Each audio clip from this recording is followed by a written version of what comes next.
Welcome back. I've got Andrew Crepshetti's on the line. Andrew, how are you? I'm doing really well. Thanks for having me, Michael, and nice to talk to you.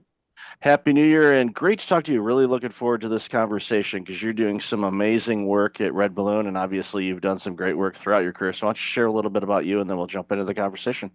Cool. Yeah. No, I grew up in San Francisco Bay Area, did the old .com thing. Decided I wanted a change of pace, a change of scenery, and moved up to Idaho 25 years ago. Was blessed to start a bunch of different businesses. I've started businesses as small as a couple of employees and ran a $50 million business and I think I've had six successful exits over the years, ranging from, $100,000 to half a billion. So been kind of in the business world for a long time and really focused on labor market data and job creation primarily. So that's kind of my background. Then I've got five kids and live in beautiful Idaho on 60 acres, 10 minutes from the office, which is hard to beat. Yeah, Idaho's a beautiful part of our country. It's been a long time since I've been there. I went there when a high school friend of mine was stationed at Mountain Home Air Force Base. Yeah. And I remember he gave us a little tour of the space. And then there was this one door that was blacked out window. And he goes, I can't, and he was a mechanic. He said, I can't show you what's in that room. And I believe, and he would never confirm long after he left, which is good for military personnel, but I'm Right. pretty sure it was one of the stealth things that we didn't know existed yet. So, Yeah. he got to play with all the cool toys. But That's amazing. That's really cool. yeah, Idaho is just a wonderful part of our country for sure. And the job market, and that's one of those top of mind subjects that Yeah. gets talked about monthly at least, because they'll say, okay, the jobs report will get reported, or you'll hear stories like we talked about in the pre-show where Wall Street Journal has had a couple articles in the past 2 weeks on the job market. One of them was about how for people that are unemployed, it's harder for them to find work. And I think back to not that long ago, during the pandemic, and a couple of years after it first happened, where organizations were having a really challenging time finding people, to now people are having a really challenging time finding things. And you've been in this space for quite a while, and what are some insights that you want to share for not only for candidates but for businesses as well? Because I think it's important for organizations to recognize that there's a better way to go about this and finding talent, and for talent to find organizations. So I'd love to hear your thoughts on that. Yeah, no, it's the labor market's I don't know. I've always found it fascinating. And at the end of the day, it's people, right? And I think a lot of people forget that when you read those reports by economists, like we created 264,000 jobs. Well, that means that 264,000 individuals now have a career that they're, pursuing, they're trying to do well at. Right. And it's very easy when you have very large numbers, particularly you look at the US labor market and economy, to forget those are people involved, right? But the reality is that a job is a very defining feature of your life. It's not the only defining feature, but it's one of the major defining features. When you meet someone new, you ask them, what do you do? And you're asking them what their job is, but that question betrays that a job is more than just a 9 to 5 hobby. It's a defining feature. It's how you bless customers. It's how you build a community. It's how you build an economy. It's how you take care of your family. And so I guess I always like to well, let's remember there's humans involved. It's not just big job numbers. And the labor market has changed quite a bit. If you look over the last 10 years, the JOLTS report, which is the jobs and labor turnover report, basically how many open jobs are in the economy. We used to have 3 to maybe 4 million open jobs, and these are job postings out in the economy that are not being filled right now or are being filled, but then new ones are backfilling them. So 3 to 4 million open jobs. We went through the COVID massive disruption to the labor market and then came out of that. And we actually started peaking out at over 10 million open jobs in the labor market. So you had this weird kind of dynamic that happened in the labor market, in the economy, where people were receiving, whether it was COVID checks or they were afraid to go back to work or whatever reason, they didn't want to jump back into the labor market after being displaced. I think a lot of them lost faith in the labor market. They lost faith in the businesses. They felt like they didn't have any loyalty with the businesses that were hiring them or used to employ them, and laid them off. So all of a sudden, the businesses were desperate to fill jobs. And I remember talking to a lot of businesses during that time period, and they really had to shift their mindset from, look, the labor market is not a vending machine. You can't just put in a quarter and get out a great employee. You need to be building an employment brand. You need to be building a talent network. You need to have a strategy around building the talent that you need for your business to be successful. And so businesses, I think, are starting to come to grips with that. But then, even though the unemployment rate continues to be very low in the, barely over 4%, people are having trouble finding jobs a lot more than they did even a year ago, which is really interesting to me because this economy has been dealing with the headwinds of inflation, of taxes and regulation, and honestly, the economy has been dealing with a lot of unknowns of what's going to happen with the election, what's going to happen with different state policies, natural disasters, et cetera. So all these things are coming in to play for these businesses, and they're starting to come to grips with this. But then the economy is kind of slowing down right now, and people are struggling to find a job. It's taking them longer. The average time to find a job in America is pushing 4 months right now. And you think about like, well, okay, what's 4 months? Well, if you're not getting a paycheck for 4 months, um, you really feel that and your family really feels that, and it's not just the money side, although that's a big part of it. It's the stress and anxiety of the job search process. And speaking of the job search process, I would say in a lot of ways it's really broken right now because put yourself in the shoes of a job seeker. You are applying for a job and you're saying, hey, I think that my skill set would be a good fit for your business, and then most businesses aren't even responding to you. They're just ghosting you. They're not even giving you the compliment of a response. And those who do respond to you are saying, no, you're not a good fit because of a variety of factors. And you're not even given the opportunity to say, hey, wait, let me explain why I think I was a good fit for that job. On the business side, they're posting a job. If you're posting a job on Indeed or ZipRecruiter, one of the really big job boards, you might get thousands of responses from that job posting. Well, if you're a single recruiter at a small business, let's say under 500 employees, and you get 1,000 responses to a job posting, you can't give meaningful time of day to all 1,000 people who are applying. So you're trying to weed people out and not even respond to them because you don't have time for any interaction. So in my mind, the job market is very broken. And someone was telling me, they're like, well, it's not that big a deal. It's like a sales job, right? You're just selling yourself to these businesses. But I would argue that it's very different in that when you're selling a piece of software or a widget or whatever, you're selling something else and you're saying, hey, I think this is a good fit for you. And when you're rejected, they're rejecting the thing you're selling. But when you're trying to apply to a job, the thing they're rejecting is you, right? And so it's this very personal, painful process to actually look for a job. And so I know a lot of people who don't even want to jump in, and then they find out that they need to grind for 4 months, and it's not as easy as they thought it would be. So anyway, now I've painted this horrible picture of what the job market is today, but unfortunately that's a reality. And that's what people are dealing with. Businesses are overwhelmed with applicants who aren't a good fit, and applicants are ghosted or not given the time of day or given the opportunity to fight and say, no, I really could do this job. Give me a chance. And so all those factors are playing into a very difficult labor market right now.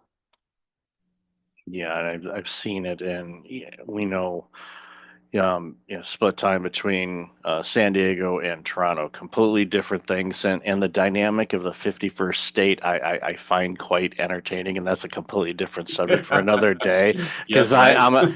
I'm a dual citizen, and I can vote and screw up two countries, and I take that very, very seriously. But the job markets are very similar, where in that it's very difficult for people to find opportunities. It's taking them longer.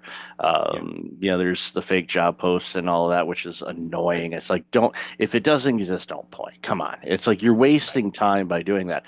But, we're seeing in both markets, unfortunately, because if you don't get paid for several months, well, you have no revenue coming in, then that's problematic. And we've seen that with the amazing spike in demand for food bank services and homelessness and all of these things where for years, homeless, and I've worked in the sectors that, dealt with it, usually on average, 3 to 4% of the population will be homeless at any given time because of mental issues. Just they don't want to be around people. There's all kinds of different things. Well, now, those numbers in certain markets have been increasing, and it's not because these people are having mental health issues. It's like they can't find a job. That's right. Or and it's it's a situation where they go to apply, and even at a place that used to be a turnstile type of place, we'll pick on the fast food industry. It's like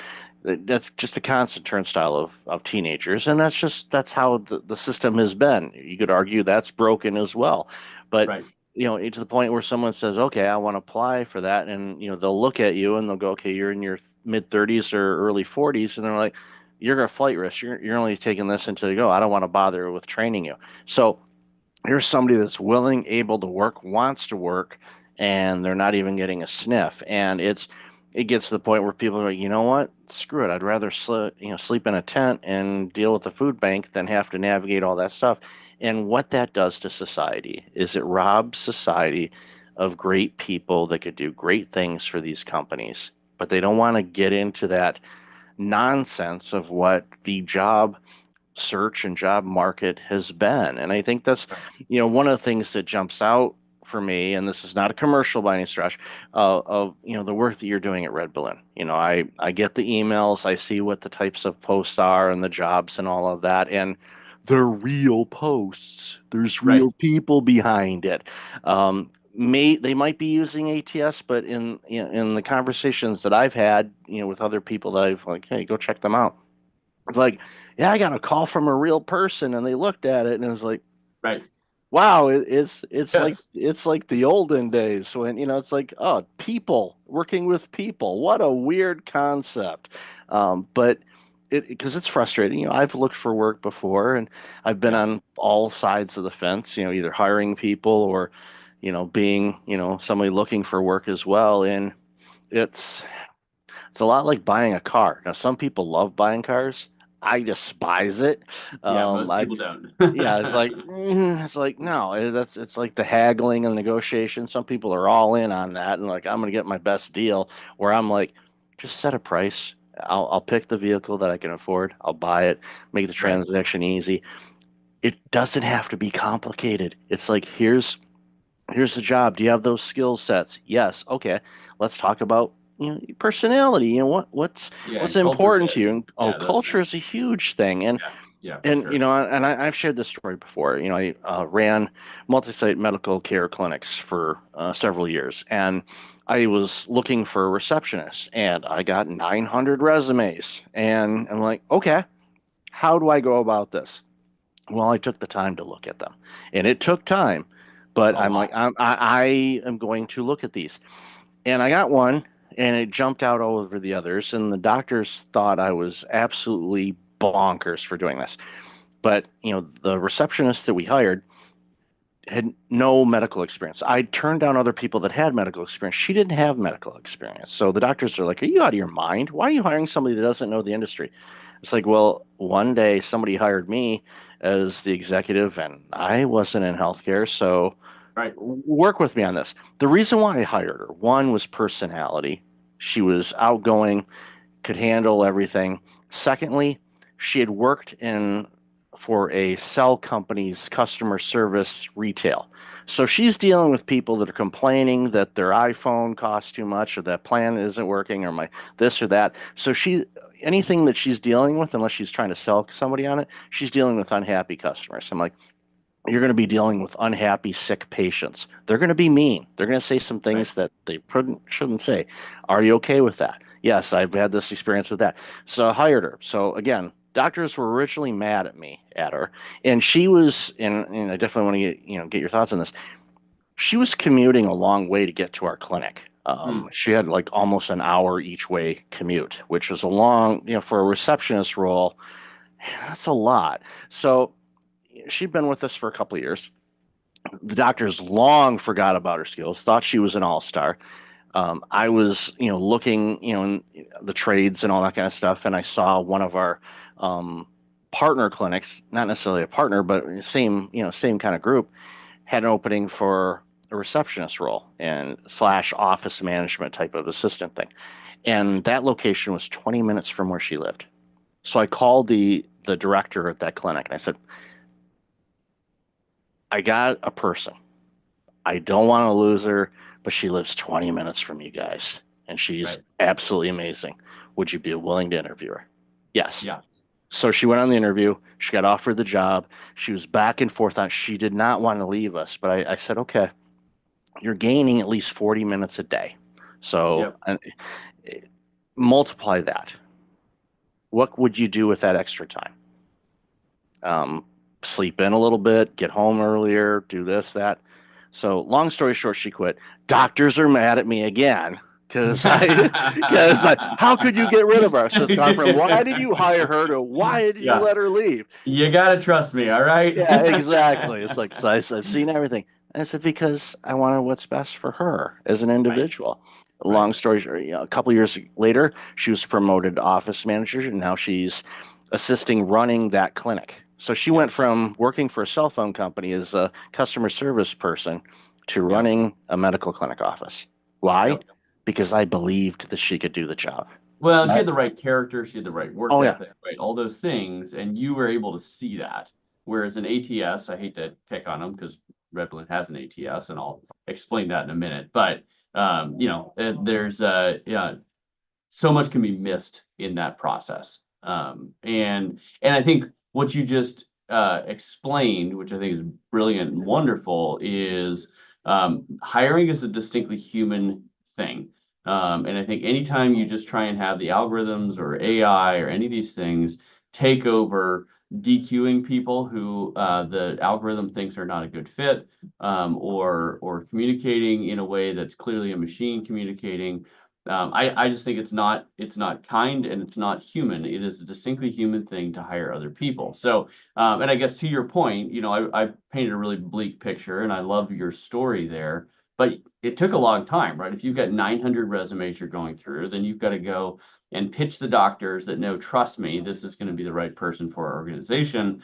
That's an enormous amount of time commitment. And if you're hiring 20 people, and you want to make sure that they actually work, well, multiply that by 20, and all of a sudden you are a full-time person just trying to hire people, and you're not getting any other work done. So I sympathize with the employers who are like, I need algorithms, I need AI, I need an applicant tracking system to do something, because there is just this hard, reality of amount of hours. So this is what Red Balloon's doing to solve it, because I don't like to paint bleak pictures and say that everything's terrible and then not say what we're doing to solve it, because we think there are ways to solve this. So there's a couple things we're doing right now. So if you're a job seeker, instead of applying to jobs, and you can apply to jobs on Red Balloon if you think you're a good fit, and I will tell you our employers are different because we coach them up and say, look, your employment brand is really important. And that person who you might not think is a good fit right now might either know someone who is a good fit, or they might be a good fit for you at some point in the future. And if you ghost them, if you treat them as someone not worthy of a response, that's going to tell them a lot about you as an employer and whether they should ever apply for you or even recommend you as an employer. So you need to continue to be thinking about your employment brand and be responding to people, right? So job seekers can apply, or you can just join a talent network or a resume database on Red Balloon. And basically what you're saying is like, look, maybe you have a job today, maybe you don't have a job today, but I would like to be considered for an opportunity that you think as an employer is a good fit for me. And then either employers or our Red Balloon recruiting team will go through that resume database when we have open jobs, and we'll reach out to people and say, look, we think that you're worth an interview for this job. We can't guarantee that you're going to be a good fit, but we think it's worth a conversation. Well, as a job seeker, think how much better of an experience that is. Instead of applying to a job and getting ghosted or rejected, someone's reaching out and saying, look, I don't know if this is a good fit, but I think it's worthy of an interview to have a conversation about this job. Well, that's a way better way to do it. The other thing that we do on the employer side is we can take over that recruiting process. And look, there are recruiters out there, some good recruiters. They're very, very expensive. If you use a traditional outsourced recruiter, you're going to pay 30 to 40% of the first year salary for the person that they're helping you hire. So get ready to write a $30,000 to $40,000 check for them to fill a position for you. Well, Red Balloon thought, man, there's got to be a different way. If we can do this at scale, we can include humans and use computer programs and software to just make the humans more efficient, but not try and take over what is a distinctly human thing. of looking someone in the eyes, getting on a video call, actually understanding, you know what, you're a person of character. And while you might not have all the skills today, you're going to be an awesome fit for this company. So we will actually take over that recruitment process, and we will do it for under $10,000. And we've filled CFOs and CEOs, and we've filled executive assistants. When you've got a small business and you know you need the right person, but you don't have the time and energy to do it yourself, we're going to save you tens of thousands of dollars and actually have a human being talk to people who might be a good fit for your company. So that's kind of, and we're trying to build that at scale because we believe that job seekers have the right and the dignity to have a conversation with a human being. And we believe in businesses, if you're a small business, you simply don't have, we estimate it should take 30 hours to run a good hiring process. 30 hours, right? Well, imagine that if you have 10 people you need to hire. Well, most business owners don't have 300 hours that they can devote to hiring. They need to be running their business. And so that's what Red Balloon does. We take over the hiring process. We do it for way less than a traditional recruiter. And we try and give job seekers the dignity of a human conversation because we think they deserve it. And if we can do that at scale and really redeem the world of work and make work fun again, that's really what we're striving for. Yeah, I'm a gigantic fan of it, and as I said, I've had people look at it. I get the emails because I always want to see what's going out there, and I Yeah. see the quality of organizations that are in there, and you can tell that and thank you for sharing. I did not know the fact the organization is coaching these organizations because post after post after post, it's like this feels personable. It doesn't Right. feel like here's what you need to do. And I'll give you a funny story. I saw a not because I've done on the side I do some nonprofit help and whatnot, and I saw a job post for a part-time nonprofit director type of role. Yeah. And I'm looking at the job post and I'm like I started visually trying to count the bullet points of the duties and responsibilities. And I'm like scrolling, I'm like, and my original career was accounting, so I can count, but I'm like, there's too many bullet points. So literally, I copied the post, I threw it into ChatGPT, and I said, "Hey, ChatGPT, how many bullet points are in this job post?" 57 was the last one. 57. And Right. then, of course, other duties is assigned, which is that's the Right. catch-all. The Those total other catch-all. And there's like probably two human beings on the entire planet that check all 57 of those boxes, right? Yeah, yeah, that was the volunteer board of directors sitting around the board table coming up with a wish list instead We of, should do okay, this. We should do that. hire some, what do you want, who are you as an organization and what do you want to do? Right. What's your mission? Who do you want to accomplish? What type of person do you want in this role? Not skills. Skills can be taught. Right.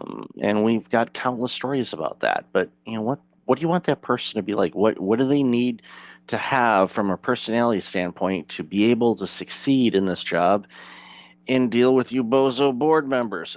Did I say that out loud? I'm sorry. Yeah, that's right. We have Editor, not we have not mentioned names. We will protect the guilty. editor, don't remove that. Okay. That's right. But again, your organization is helping organizations return to the people business and the human business, and long overdue. And I celebrate, the work that you're doing and important work. And like you said, it's not easy out there, but organizations like you and your team will make it easier. So, That's love right. this conversation, Andrew. Where can people find out more about you and Red Balloon and everything else you're doing? Yeah, go to redballoon.work, not .com. That's where you'll find a party supply store. And we actually think work is a good thing. And so that's why we thought redballoon.work would be a good thing. And look, if you're an employer and you want to hire someone who's going to be a great culture fit, and you don't have the 30 plus hours that you need to devote to that whole process, but you don't want to spend $50,000, please reach out to redballoon.work. We believe that there's a better way to hire, and we've done this for many, many hundreds of employers. Also, if you're a job seeker and you find the job hunting prospect just discouraging, go ahead and fill out a profile on redballoon.work. You're now part of a database um, of job seekers who care about meritocracy and hard work. and showing up and providing value. And you never know, you might just get a tap on the shoulder and say, we have an opportunity that might be a good fit for you. And you don't have to go through all the pain and anguish of rejection while still being involved. There's obviously jobs you can apply to, would encourage you to do that. And then the last thing I'd say is if you want to follow me on LinkedIn, I try and have a daily post about how do you build culture, how do you hire well, how do you interview well in a job. And so have a hopefully good content out there, and that's where I put most of it. So follow me on LinkedIn, Andrew Crapuchettes. There are not a lot of people with that last name out there, so you're pretty safe to know that it's going to be this bald guy. And I'll definitely have all of that information in the show notes. So, Andrew, thank you for being you. Thank you for this awesome work, and really appreciate your time today. Thanks for having me. Everyone, have a great day. Welcome back. I've got Doug Drysdale. Like, Doug, how are you today? Hey, I'm doing great, Michael. Thanks. How are you? Good to see you. Great to see you. Really, really looking forward to this conversation as we talked a little bit in the pre-show about this. So, why don't you share a little bit about you, your company, and then we're going to jump into this very important conversation around mental health. Yeah, happy to do that. And thanks for the opportunity to talk a little bit about what we're doing. Like my background, I've spent 35 years building drug development companies of some form or other. In the first half, largely through kind of R&D licensing, partnerships, co-developments, those kind of things. And then later through larger transactions, lots of M&A. I've acquired 15, 17 companies, something like that. So building companies organically. But the most rewarding, I think, for the last sort of 16 years or so, I've been the CEO of four different pharma companies, different types of companies, from a generics company I co-founded, a spec pharma company, a CDMO, a contract manufacturer, Cybin, now a biotech company. Two of those were startups and two of those were turnarounds. Two of them were public and two of them were private. So it's a real kind of mix of things. But definitely, I can say that the most rewarding has been the opportunity to grow teams and pull those teams together to deliver things like we're doing at Cybin. And I think that in all of my career in drug development, um, for the most part, it's inevitable that drug development is incremental. We make incremental steps. Science is incremental. We learn a little bit more. Each new product is a little bit better than the one before. But I think for the first time in my career with Cybin, we have something that has the potential to be a real paradigm shift, a massive leap forward, moving away from daily treatment of the signs and symptoms of, say, depression to a more of an interventional treatment that has the potential to rapidly fix depression, remove depressive symptoms. And after just a couple of doses, most patients are seeing benefits lasting at least a year so far in our studies. So a real paradigm shift in the treatment landscape, which is obviously kind of a once in a career type opportunity. Oh, absolutely. And as I shared with you during the pre-show, and I've shared this on interviews before. I don't know if I've mentioned it on my show though. I'll have to mention it. But I've dealt with burnout in my life and also clinical depression, and was on depression medication for about a year, and was able to successfully wean myself off of that through help with my physician and with therapy and whatnot. But that was a year of my life, and on average, you only get so many runs around the circle, and for me to have to deal with something like this over a year, and I know many people that suffer with depression. It's been a lifelong battle to see the results that you're seeing is I get excited about just thinking about it, because I know what depression did to me. I know what it does to people. It robs them of themselves, and of course that always passes through to where they work, their families, their friends, relationships, every aspect of it. In society suffers from that. When people lose great people because they're depressed and they're not themselves and they're not able to contribute the way that they want to or used to, society suffers from that. So, that's why, it's so important for us to get you on the show, because I want to talk about, this. And obviously, I don't want to I don't want to ignore the fact of, your career, and a question that came to mind as you were, walking us through what you've done all these years is, I don't want to guess that you've seen it all, but you've seen enough. I think as you're navigating through the landscape of getting approvals and, investors and all these other things, that you can kind of sense what the next question is going to be, the next step's going to be in order to get things approved or clinical trials or anything like that. So I'd love to hear your thoughts on that. Yeah, no, first of all, I'm glad you managed to work your way through that challenging time. In some ways, you're lucky that it lasted only a year. Many patients, as you know, find themselves having to turn to antidepressants because the depression needs some help. And then once they're on those antidepressants, struggle to get off of them. Not necessarily that they're addictive, but that they become dependent. It's like a crutch, if you like. And so, and people, as you said, rightly so, people end up spending many years on these treatments, and they were never designed for that. So, and then the other aspect is not just patients, but when we talk to psychiatrists in our studies, it's incredible to see these 20, 30-year psychiatrists who had kind of gotten to a point where they resigned to the fact they had nothing that they could help their patients. So suddenly they're seeing them motivated and energized because suddenly they have new tools that can actually change the course of disease and not just mask the signs and symptoms. Yeah, look, drug development drug development is challenging. Drug development is complex, more complex than most retail investors appreciate. Clinical trials are complex. Our first phase 3 study, 40 sites in a dozen countries, and that brings a huge amount of complexity, as you can imagine. And all of that goes on behind the scenes, and the public just sees the outcomes of it. So we're very fortunate to have a really strong team that has developed 60 plus INDs with FDA, many mental health treatments. The team's had something like 37 exits between them. So that means I think that's a good sign. It shows that they're able to create value for themselves and for investors. But more than anything, this is a cause that really motivates people. So I think pretty much everyone on the team is here because of a personal motivation, a friend, a family, a loved one that has dealt with one of these challenges. So there's that personal motivation, but we're also quite competitive people. It's interesting to me, always interesting to me, that drug development seems like it's glacial and really slow, but actually it's kind of like swan management.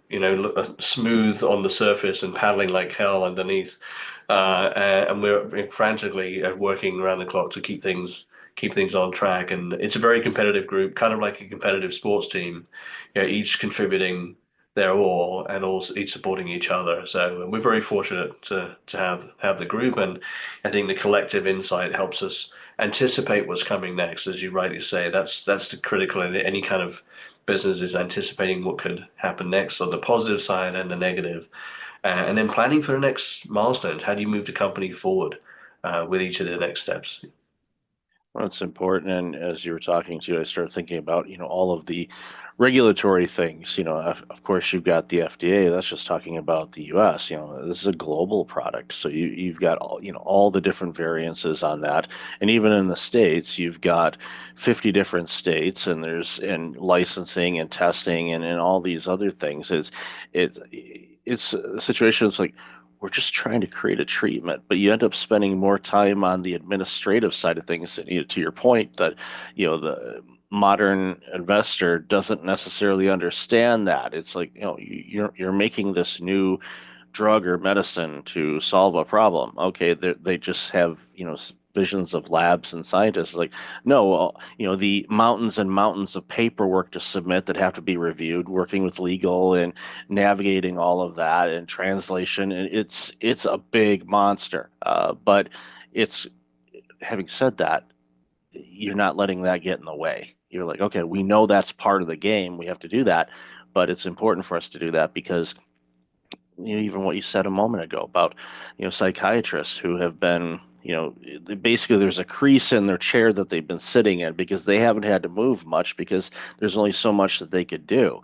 Now all of a sudden they're like, we've got this new tool that could actually help people really fast. And what that does, just thinking about this from a billing standpoint for a moment, for a doctor or a psychiatrist, the more people you can see, the more revenue that generates. So if you can build up your practice because you're able to help people and get them in and get them out, you're going to have more opportunities to do that.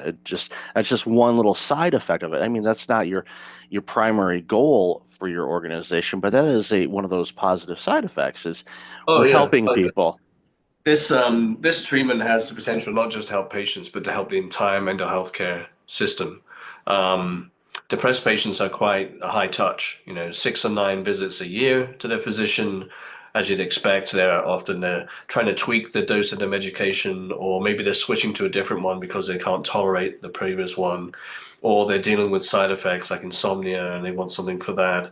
Um, or, they're more likely to have increased blood pressure, more likely to have diabetes, for example. So there's lots of comorbidities and lots of system interaction.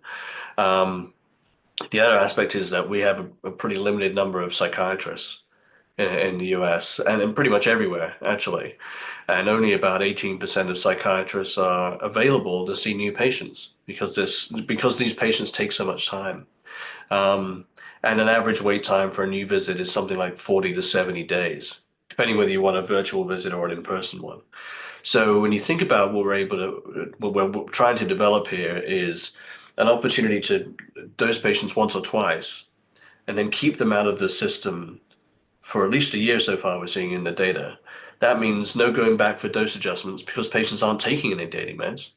No going back for side effect tolerance because they're not taking daily meds. No going back for comorbidities because they're not taking daily meds. And so keeping them out of the system frees up all these other resources for new patients.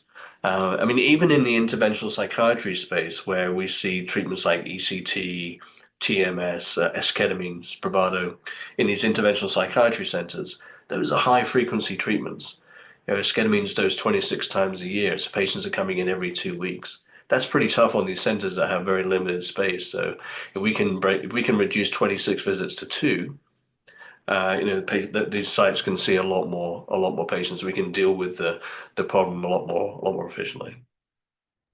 Agreed. And we know the stats of, people that are really struggling, just, case in point, I saw a stat the other day, it's, we're just at the time of this recording, we're just ending, the holiday season. So there's a lot of people that'll be getting their credit card bills in the next week or so. And there's financial stress, and the stress Oh, causes depression because they feel bad about overspending, or they feel bad that they can't, make the payments on time. And of course, that can get you down a rabbit hole of depression and anxiety and self-doubt and all of these things. And a lot of this, I mean, a lot of people, especially when I was going through it, you realize that a lot of that is just your brain chemical challenges and whatever that's adding fuel to the fire type of situation. And to be able to take that and not quote unquote mask it with the pills that I was taking for a year, but to actually have something that can adjust things and correct it where, like you said, a visit or two, and all of a sudden I'm good for a year so far. Because it changes things. And again, it opens up the door because, again, I see so many people just in my daily walk of life where I could tell people are having a tough go of it. And I don't know necessarily what the reasons are. I do know that they're having a tough go of it. And I don't, my hope is that they'll be able to get the help that they need. But as you said, there's a long wait list to talk with a mental health specialist, even with the advent of remote therapies and whatnot. There's still a wait period. And then, of course, there's cost involved and all of that, where, you know, the work that your team is doing and the innovative work that it's been doing is creating an opportunity for people to get this help a lot faster, a a lot healthier. You don't have to worry about, okay, well, we're giving you this, but now, your A1C levels are going through the roof, or, oh, congratulations, you're going to bust the heart, rate, and your watch is going to be yelling at you because your blood pressure is going through the roof.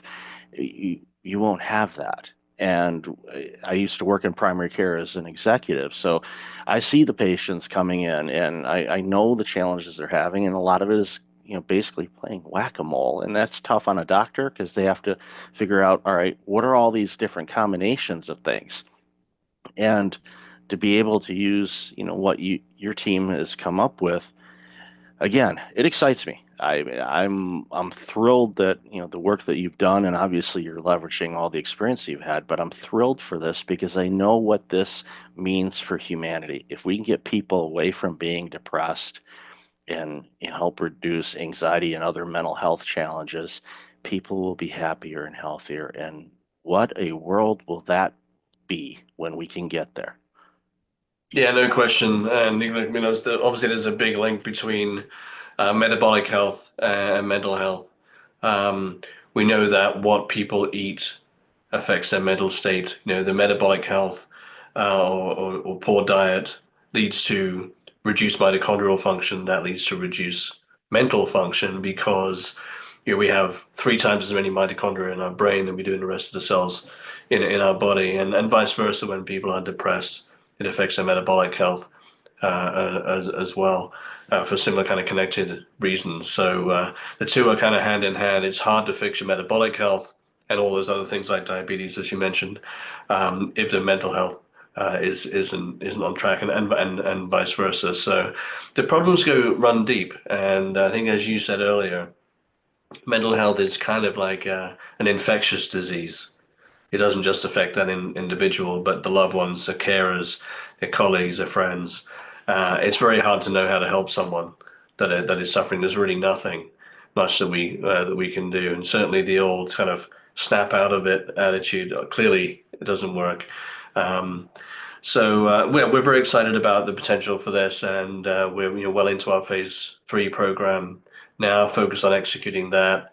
You're right, and you said there's lots and lots of hurdles and barriers. Simple things like drug scheduling, where every site and every vendor and every partner has to have a Schedule 1 license. Adds complexity, it adds cost.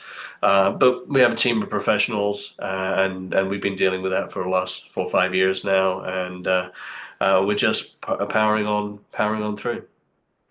Yeah, that kind of leads into a question I was going to ask to towards wrap up is, you know, and I already kind of know the answer to this, but what's the long-term vision on this?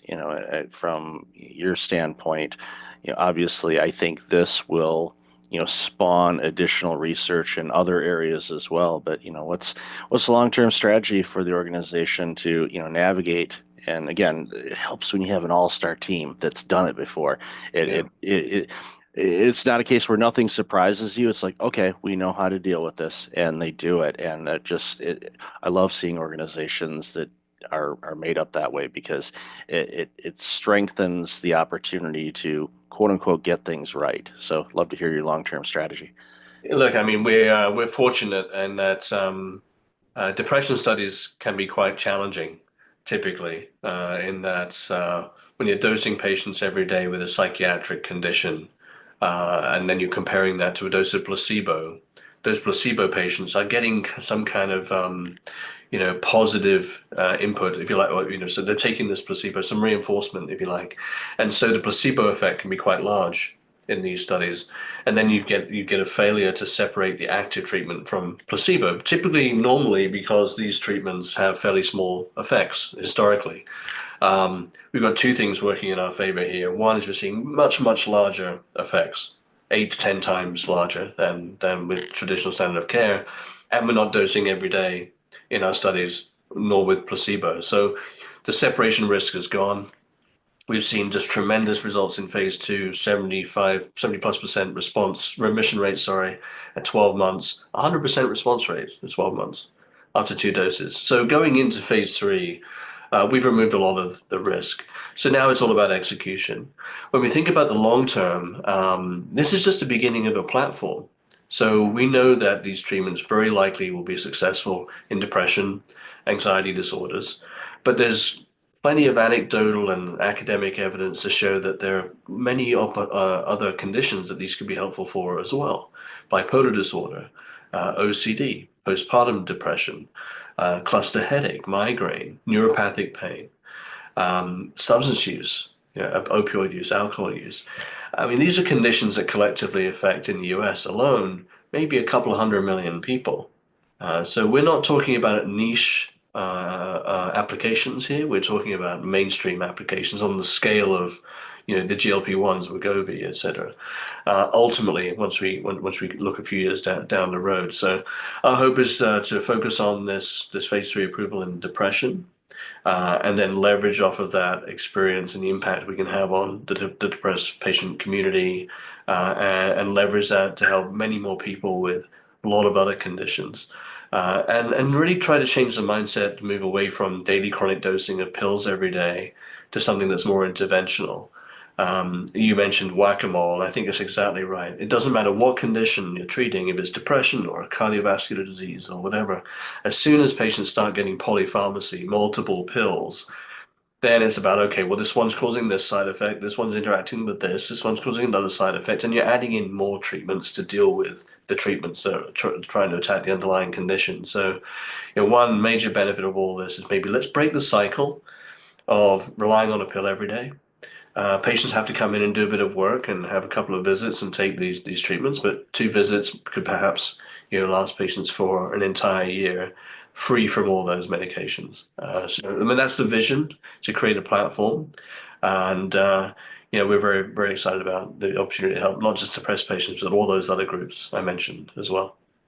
Yeah, I look forward to people throwing away their pill dispensers because they don't Mhm. need them anymore. So I applaud your work and celebrate it, and I'm looking forward to seeing all the great things that comes from all of this. So, Doug, love this conversation. Where can people find out more about you and all this amazing work you're doing?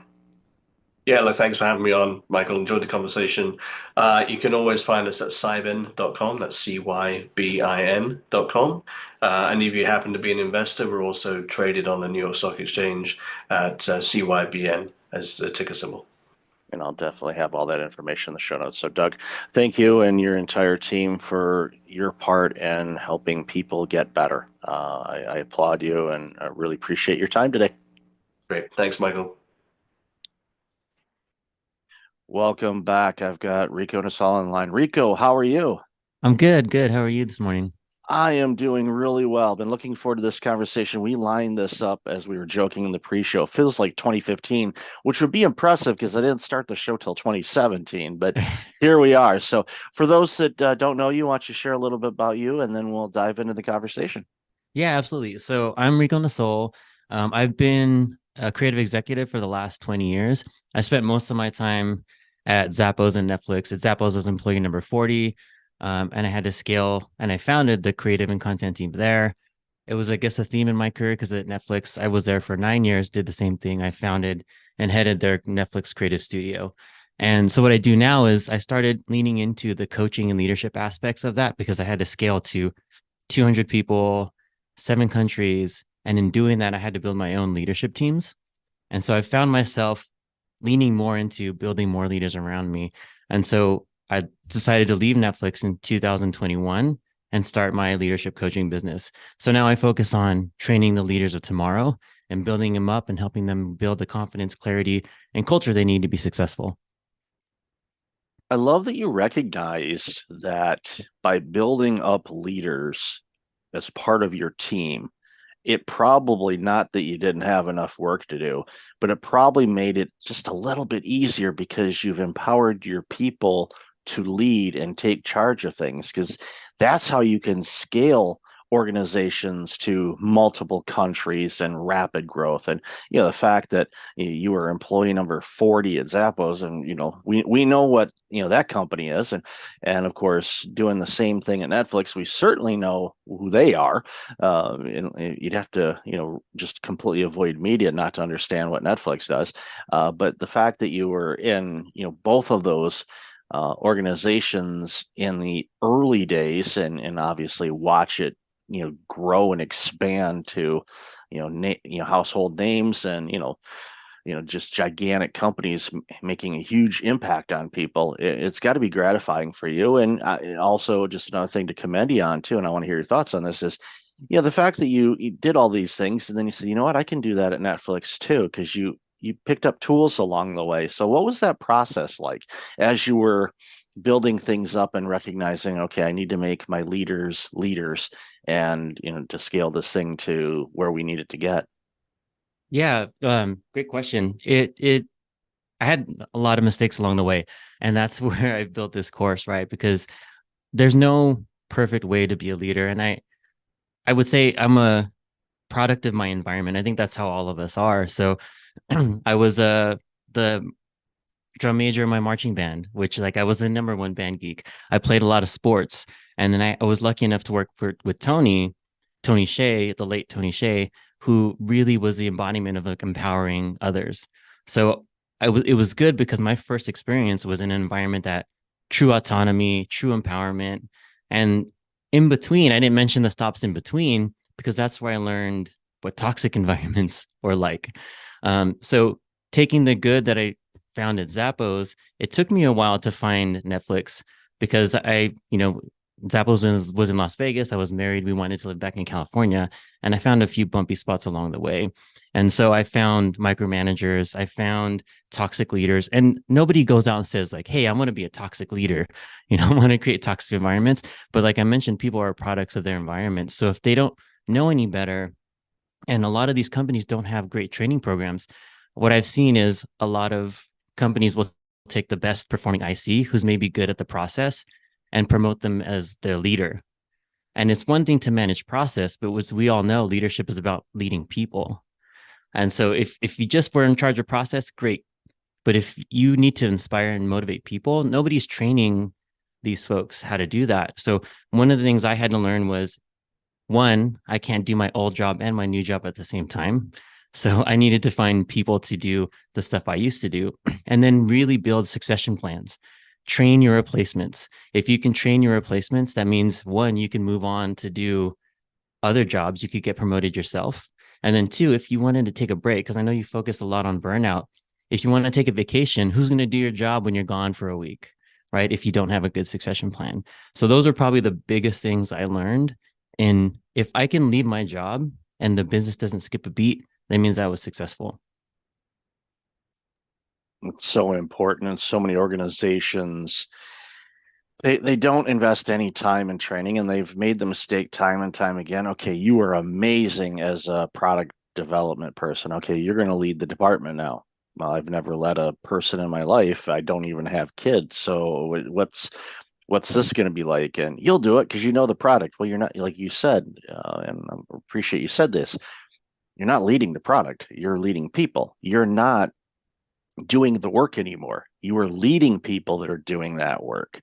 And often there's the inner struggle of, no, it should be done this way. And there's multiple ways to get to an end result. So the great leaders that I've encountered, once they become great leaders, I don't want to say some are born, but some have some attributes that make them gravitate to be better at leaders than others. Doesn't mean people that don't have that can, they can be a great leader. It's something they have to learn and study from the greats and research and, don't be a follower, as Jim Rohn has said, make your own decision, so take some ingredients from all the great leaders or the people that you admired or your former bosses and use some of those components in your leadership style, and you'll be amazing at it because it's got some principles of leadership, but it's also got you in there. And that makes it so much easier. But organizations don't invest time in training their leaders. So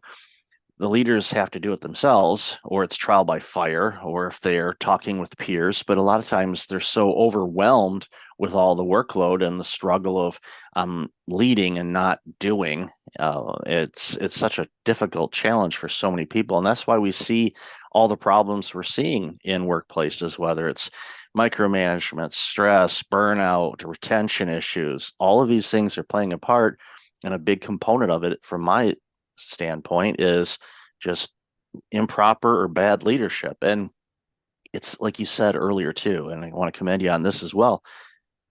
Most people, I mean, there are some, but most people don't set out to say, you know what, I'm going to be a bad leader. I'm going to be a micromanager. I'm going to just annoy the heck out of these people.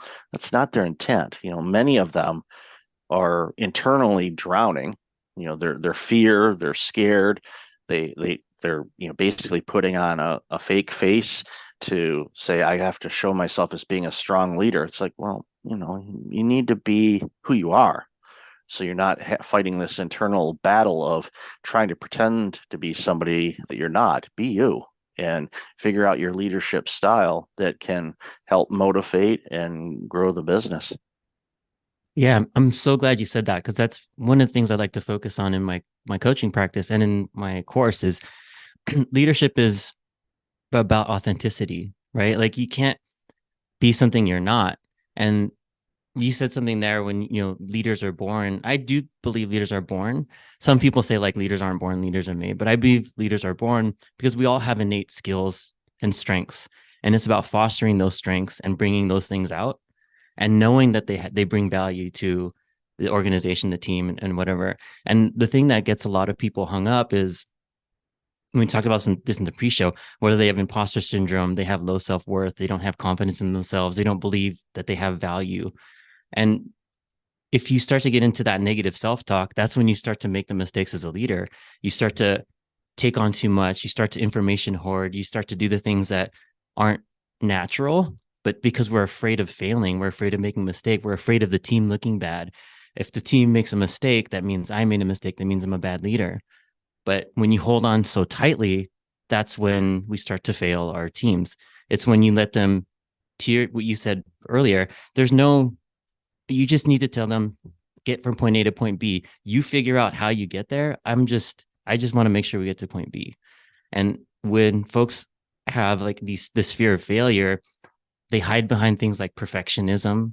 They hide behind things like, oh, I want to add more rigor. And when people say they want to add more rigor, secretly a lot of them are saying, oh, I just need more people so I can make a decision through consensus because they're afraid to make a mistake. And so there's these things start to creep out unknowingly. And it takes someone to recognize, oh, actually, I want to be a better leader, to say, okay, I have imposter syndrome, I have these things. And it's hard to admit it. But once you can admit that, that's when the doors open to great leadership. It's really important. I know John Maxwell talks about this a lot, in his book, Sometimes You Win, Sometimes You Learn. Going back to, you had mentioned it earlier about, the stops in between Zappos and Netflix weren't the greatest, and we don't need to pay any attention or mention any names or anything like that. But those are learning experiences. And I tell people, it's like if everything was smooth and easy, we wouldn't be challenged. We wouldn't grow. And I know a lot of people, use the adage, no pain, no pain. And it's just natural. We want to avoid it, where our bodies are kind of designed to avoid discomfort and pain whenever we can. But it's those things that provide clarity, and it gives you opportunity saying, okay, now I know that working in this particular sector, or maybe this particular area, most of the companies behave this way. All right, maybe I should look elsewhere to work, or maybe change industries, or take a step back and go, all right, maybe I need to regain some things, especially if there's a confidence issue. And I even did this in my career earlier on, where, I was in leadership roles, had a setback, and was looking for new roles. And one of the things I did, and, not everybody will do this, but for me, it's like, you know what, I'm going to take a part-time role doing something that I did years ago. So, we're, I want to say bottom of the ladder, but it was lower. And it was more of a, for me personally, to say, yeah, I've got the confidence, I've got the skills, get really good. It was so funny too, because this organization said, you've got management material, or you're really good. And not knowing that, and I didn't lie in my resume. I just didn't go into great details as far as titles and all of that. But I'm like, I used to run a department like this with 3 times the number of people that you have in here. So I know everything there is to know about it. But I didn't tell him that. I just said, thank you very much. I really appreciate that. And just continue to get good at it again, just to kind of build up my self courage and remind myself of who the heck I was. And then, shortly after that, then the doors opened up, as you mentioned before, to a position that was a whole lot better, in my wheelhouse where my skill set was, but also challenged me into learning some new things. And it was just one of those, it's not a straight line. Sometimes you can go, okay, let's take a step back, kind of regain things, and then, okay, let's get back into the game. And there's nothing wrong with that. It's actually really good because it reinforces some things, and it may, you may determine, go, you know what, I actually like working in this industry again, so maybe I'll do that. It's our playground. We can do whatever we want. And as leaders, you have that autonomy to do that. But as great leaders, you allow your people to do that as well. Yeah, that's a great point. And yeah, to your point, when you step back, it kind of gives you another perspective, right? So there's a few types of people I work with. There's some in particular that I feel like, oh, the only way to grow is through people management. And I had many leaders on my team that didn't manage any people, but they were mentors. The rest of their peers saw them as leaders. And I always made sure that there was a high level IC path, an individual contributor path, because there's only so many people manager roles, right? You can't just make some. So in some cases, you find ways to elevate others where they don't necessarily have to go into people leadership, but they're seen as leaders. And then there's other folks to what you mentioned, where, and also I wanted to bring up is taking that step back to change perspective. I had to do that myself. And I'll tell a little story at Netflix where we would do quarterly offsites for quarterly planning, and it's like a bunch of VPs, and we're in there, and I'm like I was only one of the only creative executives in this meeting. And so I had to shift myself because in my mind, I'm like, why am I in this meeting? Like everybody here is like business owners and like whatever and I'm like, I'm a creative.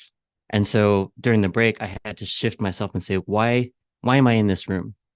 What, what does it mean that I'm in this room?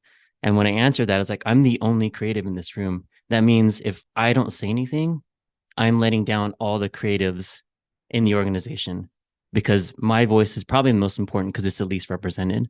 And so by shifting that mindset and helping a lot of my clients shift that mindset is your voice is probably the most important, especially if you're the only one representing that function in the room.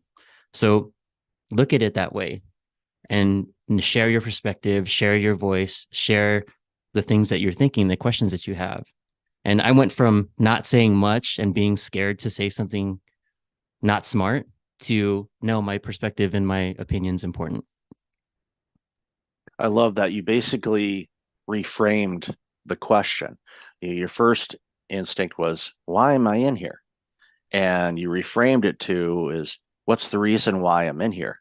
And the reason is because they need me to share from my perspective, and my background that they don't necessarily have, some insights that they're not going to see, which is going to strengthen whatever initiatives the organization as a whole is trying to roll out.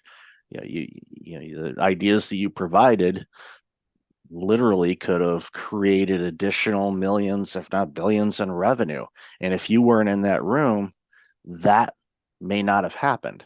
So you ask, basically the same question: why am I in here? But it's why am I in here is because I can offer this value, not the self-doubt thing. But you caught yourself and you reframed that thing. So you looked at it from a different perspective, and you provided a ton of value. Not taught, I don't know anybody else in that room, but you provided a ton of value, which made a huge impact on that organization. And that's again one of those things when we have that self-doubt and negative talk and imposter syndrome kind of thing. You have to realize, where have I been? Where am I at now? I mean, sure, if you were, and I'm not picking, let's say I'm not even going to pick a title because I don't want to make fun of any title, because every person's work is important. Like the old adage when President Kennedy was touring NASA and Cape Canaveral, and he walked up to a janitor and he said, "Hi, I'm, President Kennedy. What's your name?" The guy said his name, said, what do you do here?" And his role was janitor. And he says, I'm helping put a man on the moon. Yeah. And it's true. Because if that place wasn't clean, it could create problems for the rockets, which would have created problems, which could have killed astronauts and everything else. So that janitor was true. So it's the same thing. Whenever we have that imposter syndrome, remind ourselves we are an important part of this company or of this community or of this country or wherever you happen to be. Everyone here has gifts, and I'm glad you made the comment about born leaders, and it's definitely for me to reframe that as well personally. So I appreciate that and thank you for that. But it's so many people hold back, and once people kind of open up and offer their insights and stuff, all the great innovations and inventions that we've had throughout humanity came about because people opened up and offered their ideas and suggestions. Because if we didn't, who knows how behind we would be based on where we are now in the world as far as technology, communication, transit, you name it.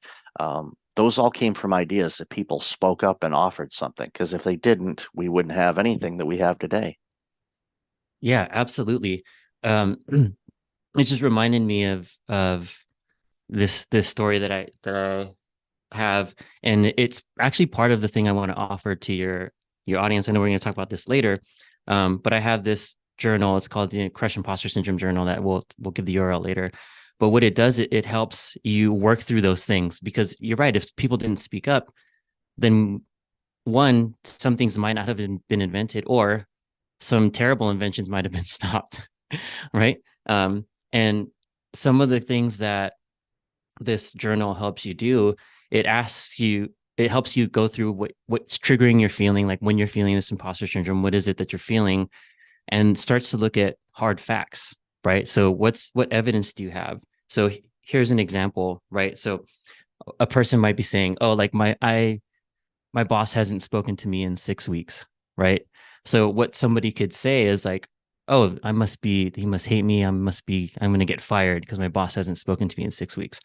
But what could it be? What else could it be?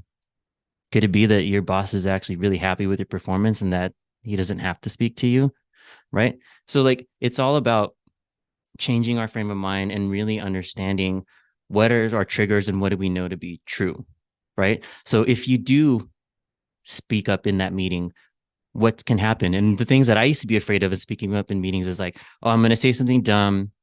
Someone's going to not like it and I'm going to get fired. And then I have to ask myself, how many times has that happened? Out of the hundreds of times I've said anything, how many times have I said something not smart and gotten fired? Zero. How many times have people nodded their heads and said they agree and like that's a good point? More often than not. So the truth is, the reality is when I do speak, people value the opinion. The fear that I have is that the one time out of a million is going to be that one time where I say something not smart. And that's when we get in our own way. Like we have this fear. That's when the imposter syndrome comes out. We think the worst thing will happen. But what I'm asking people to do is think is what is the best thing that can happen? Maybe you save the company $2 million, which is a true story for me.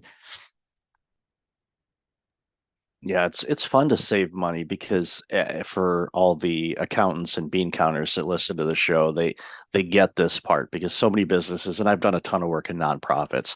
Nonprofits are always looking for revenue. They're always looking, how can we raise more money? How can we get more donations? All of that, which is, a key component for them to address the needs that their particular nonprofit does. But for me, in my original career was accounting, whenever I helped out those organizations, like okay, you have your people that are really good at fundraising and all that stuff, let them be. But let me go look at some cost savings. Let's go see what we can find. And, I saved a nonprofit, smaller amount than that, but it was still $250,000 annually on renegotiating some contracts that we were allowed to renegotiate. And by doing that, we were able to launch a new program, hire 3 people to run that program, and provide additional community service in an underserviced area. That's one of those things that, of all the things that I've done in my career, that's one of those things that I am quite proud of. I'm proud of a lot of things and thrilled that I was given the opportunity to be able to do those things. But that's one that sticks out to me a lot because we didn't let anybody go. We didn't fire anybody. We didn't cut programs. We found some savings and then passed that along into bringing on additional people to do jobs that they love doing and impacting the community. And it can be corporate, it can be nonprofit, it can be in your own home. It's just one of those things where when you find opportunities and you speak up and you say things, it creates opportunities. So take those opportunities to find opportunities and grow as a leader. Doesn't matter where you are in an organization. If your organization doesn't invest in leadership, you can. It's never been easier. If you have a commute, there's YouTube University. You can listen to podcasts like this one or the billion others that are out there. You can read book and, a good segue, take your course as well. So why don't you share a bit about your course that you have? Yeah, so it's called the Seven Figure Leader, and it goes over the three C's that I developed, and I mentioned them earlier, over the course of my career. So it's focusing on confidence, clarity, and culture. So those are the three modules. And really, if I was going to say, the whole thing is based on confidence, because the first part talks about imposter syndrome, the things that we're afraid of, like a lot of the themes that we talked about today. And the second part in clarity, it really talks about how to set a mission, vision, and their values for your team, because as leaders, we're the ones who set that culture, right? And then the last part is the culture piece, where we talk about how to use coaching, mentorship. It kind of ties all the modules together, right? So it's a 12-week course. You get some one-on-one time with me, and I have folks going through it now, and I used it to place a lot of the leaders that I trained at Netflix went through the same exact program during my time there. So it's tried and true. It's been tested and proven. I've made all the mistakes for you, so you don't have to. You can learn from all the mistakes that I made over the past 20 years. Yeah, and then there's a book that's going to be coming out. It's in editing now. So maybe when this is out, by the time this is out, people can pick it up. You can find all that information at riconasol.com. And then the free download that I mentioned for the listeners here for the Crush Imposter Syndrome Journal, it's riconasol.com/leaders. Yeah, you can download it free there. It's a great resource. It's a 7 days to Crush Imposter Syndrome journal. I really appreciate that. And I highly encourage everybody listening, go get that resource and sign up for the course. And then, when the book gets out, I'll make sure to update the show notes to have a link to the book as well. Because leadership is so desperately needed. And even if you're not, a senior VP or a C-suite executive, let's say you're middle management, or maybe you're even on the front lines, you're still a leader of life. You're a leader of your work area. You're a leader of interacting with your customers, clients, patients, whatever you identify the people that buy or you serve. You add these things, you get rid of that imposter syndrome because everybody struggles with it. Doesn't matter what they do. If you can get on top of that and reframe what's coming up into your mind to remind yourself of who the heck you are. Usually I say a profane word, but I'm not going to drop that one here. I'll give you a hint. It starts with the letter F. Just remember who you are, because you have accomplished so much in your life. And you still got a lot to do. And this book and these resources and this course will be a great thing for you. So, Rico, thank you so much for your time. Like I said, I'll put all that information in the show notes. Really appreciate you. Congratulations on your career thus far and all this amazing work you're continuing to do. No, thank you. I really appreciate it, Michael. And yeah, it was great being here. Great chatting with you.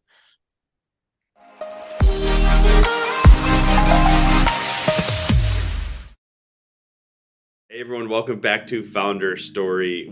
I had already had a great conversation with Michael D. Levitt, but he's the Chief Burnout Officer, global thought leader. He's talking about HR, burnout, workplace culture. These are things that we've gone through for decades, but since COVID, it's become really prevalent. I know I've dealt with it. My friends have dealt with it, whether you're a founder, whether you're in corporate. And he's also the top global podcast for thought leadership. But Michael, welcome to the show. Great to be with you today, Daniel.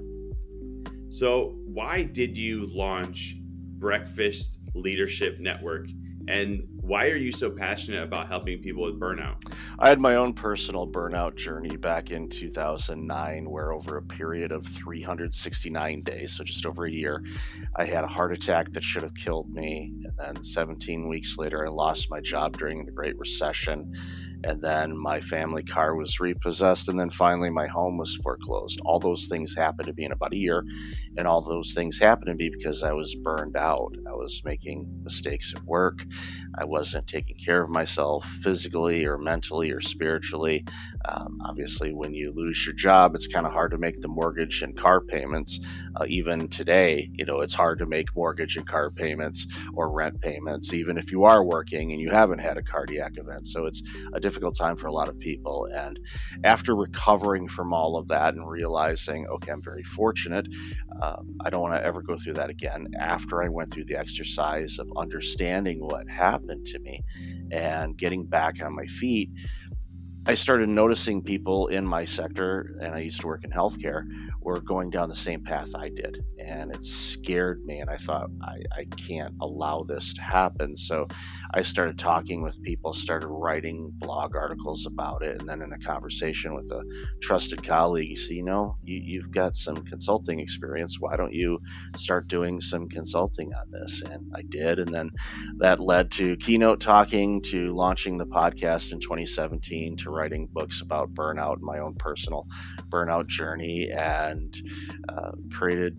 Breakfast Leadership because I was working mostly originally with C-suite executives, and the best time to get a hold of those people early in the morning before they get into the trenches, because once they're in the trenches, good luck. You're not going to get their attention. They're too focused on doing what they're doing. And if you start off the day the right way with some techniques on how to mitigate your stress so it doesn't become prolonged stress, you're going to have a good fighting chance of beating burnout.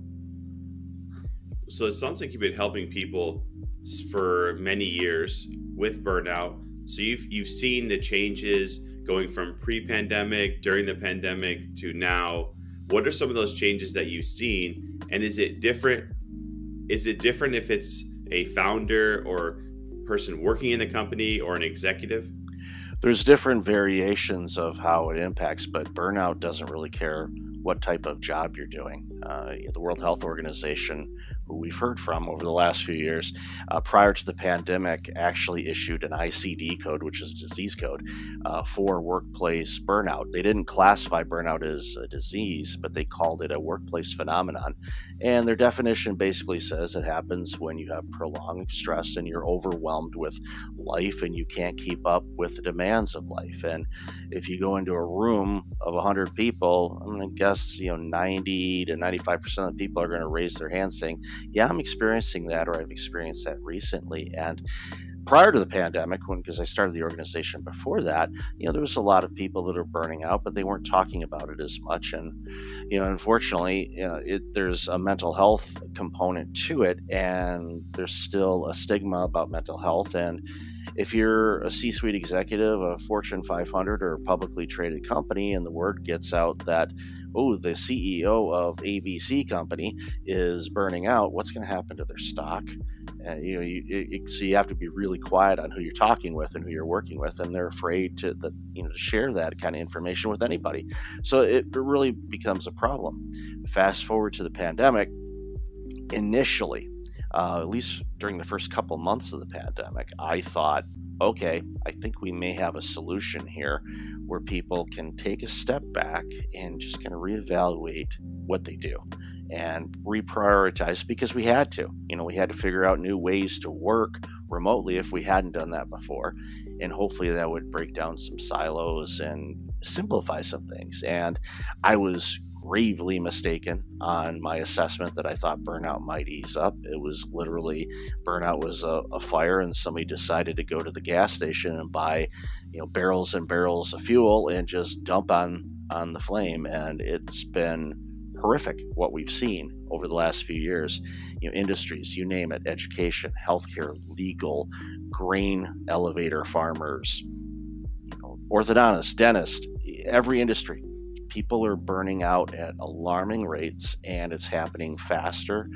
Health concerns are happening to younger people, the number of millennials that are having cardiac events or heart attacks, under age 40 is skyrocketing. And that scares me because that's a long life if you survive, hopefully you do, of taking heart medications and all the other things that you got to do.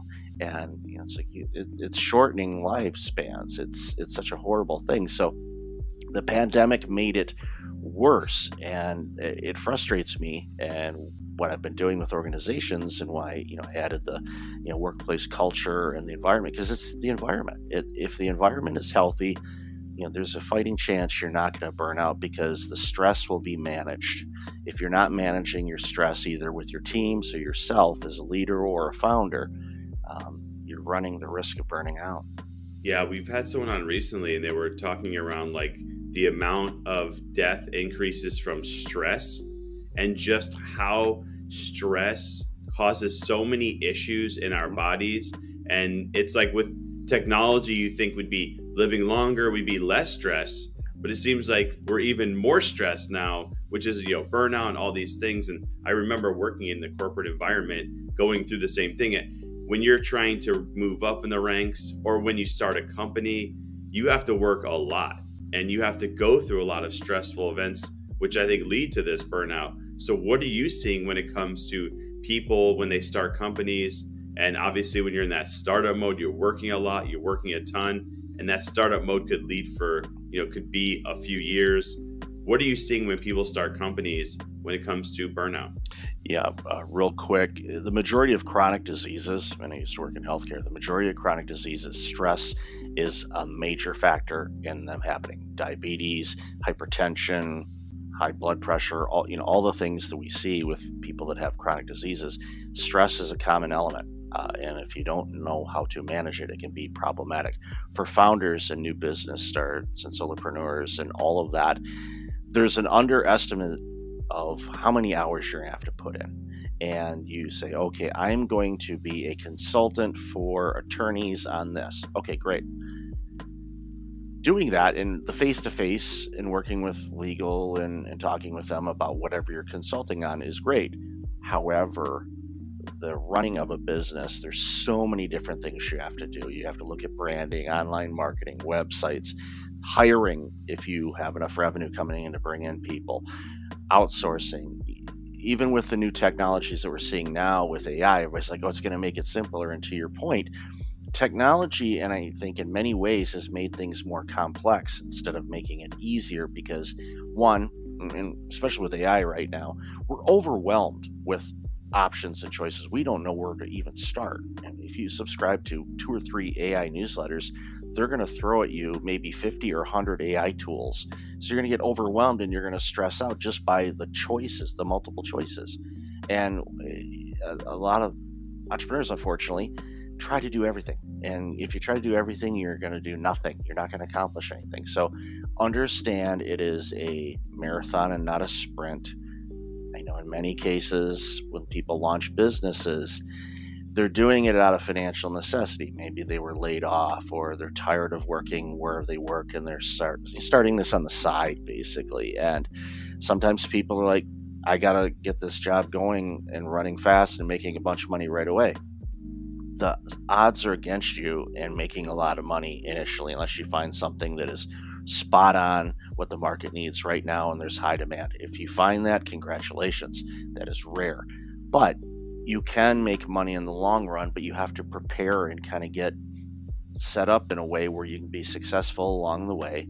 You have to learn how to say no, and that's really hard, especially when you're trying to get customers. Those first few, you're going to say yes to everything under the sun because you need the revenue, you need the money to build the company and all of that. And that's a common thing I see with people is they make decisions that seem like good decisions, but they overwhelm themselves. And then it gets to the point where they're so overwhelmed, you start missing things, you start making mistakes, you're not clear-headed. And when you're running a business, clarity is king. If you don't have that, you don't have an idea of where you're going and how to pivot or adjust when things like, I don't know, pandemics and inflation hit, you're going to be in deep trouble.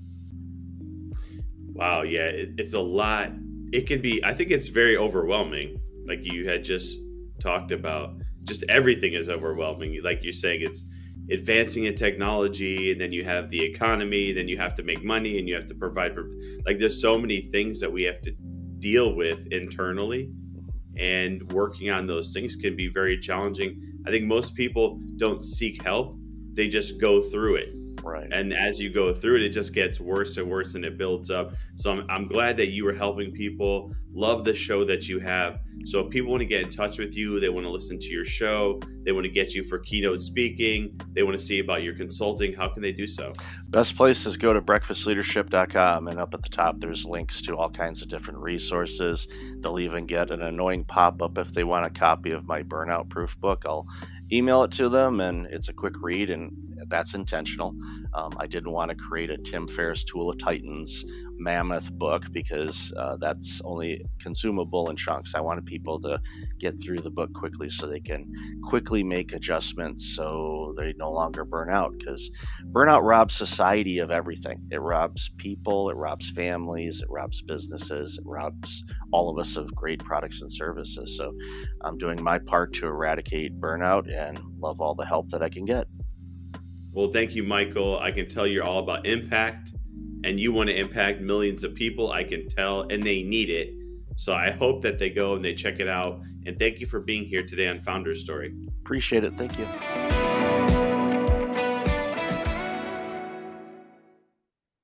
Welcome back. I've got Chuck Wackendorfer on the line. Chuck, how are you? Doing well, Michael. Thanks for having me. Great, great. And we're going to add Doug to this conversation too. So let's welcome in Doug real quick.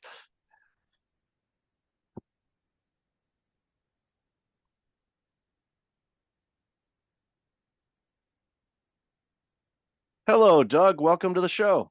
Hey, thank you. Sorry. Glad to be here. Hello, everybody. Hello, great. We just started, so perfect timing to jump into the show. So, Doug Lennox and Chuck, why don't you introduce yourselves, and then we'll dive into this conversation about this great new book you've released. Sure. My name's Chuck Wackendorfer. Doug and I are partners in a business called Think to Perform. It's a business and sports performance firm. We work with executives, athletes, business owners, doctors and nurses in surgery, the FBI, to improve decision-making under pressure. We're about 21 years old. And then he and I authored a book that we'll be talking about here today called Don't Wait for Somebody Else to Fix It. It was published April 4th by Wiley. Yep, and I'm Doug Lennox, and I, as Chuck mentioned, we've been in business together.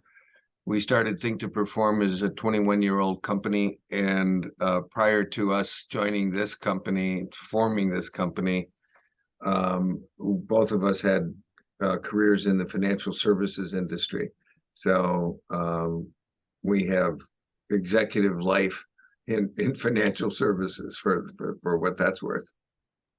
Well, those are skills that definitely pay dividends. Going through my original career was public accounting, and it's amazing how many skills I picked up along the way that I use even today. So it's, having a financial background definitely can help with decisions, and especially, making those difficult decisions that we so run into. So congratulations, organization, is 21, so a legal adult now. So that's good. But yeah, and still young, but it's awesome that you guys have launched this amazing business. And then of course you're writing this book, and in the pre-show, when Chuck and I were talking for a couple of minutes, I said the title of the book alone is definitely, you see it on the bookshelf, you're going to grab it and you're like, okay, what's this about? So I'll want you start with what motivated you to write the book?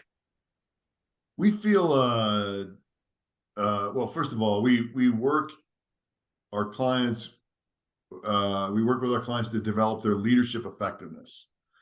And as Doug mentioned, we've spent decades in leadership roles ourselves. We have been consulting and coaching executives and business owners around the world to improve their own leadership effectiveness. We've also benefited from our own mentors and people who've come before us, people who've written great books like 7 Habits of Highly Effective People by Stephen Covey. And so we felt a responsibility to extend what we've learned, what has benefited so many of the people that we've worked with into this book. And part of our vision at Think to Perform is to enhance the world by improving the decision making and performance of the individuals and organizations we touch. And so we've been working for the last 21 years to enhance the world. And people can't always hire Doug or myself or other people in our company. So we try and provide the tools and the content in different ways. So we have a YouTube channel, we have an audio library, we have workbooks, we have values cards, but then we wanted to put everything that we think is timeless that can help anybody anywhere improve their lives or the lives of people that they care about. And so that's kind of the genesis of the book. We wanted to put all of this in one place. We identified these 8 essentials, and we wanted to make it a workbook so people can not only read the book and learn about the tools, but apply them. And that's really where you're going to get the results, is in the application. If I don't use what I've learned, it really doesn't benefit me that much. And so it is a book meant to be used. Doug, anything you'd add there? Well, what I would simply say, that you said it really well, and what I would say, Michael, is, and by the way, I have to congratulate you. I never made it. I was going to be a public accountant, so I dropped out a quarter short of a degree in accounting. So God bless you for finishing. I didn't. I did eventually graduate from college, but not with a degree in accounting. But I would say what Chuck said is pretty much on. So I don't think I have a lot to add there. I did want to comment on your CPA-ness and the value of that, because it's clearly valuable. But we wrote this book because we believe that every human being in the world, and the world has now crossed 8 billion, so we now have more than 8 billion people in the world. We think that everybody in the world influences the people around them. So wherever one lives in the world, unless they live literally by themselves, they are influencing people around them. And with that comes a responsibility. So we take the position that everybody is an influencer, and we label them therefore a leader.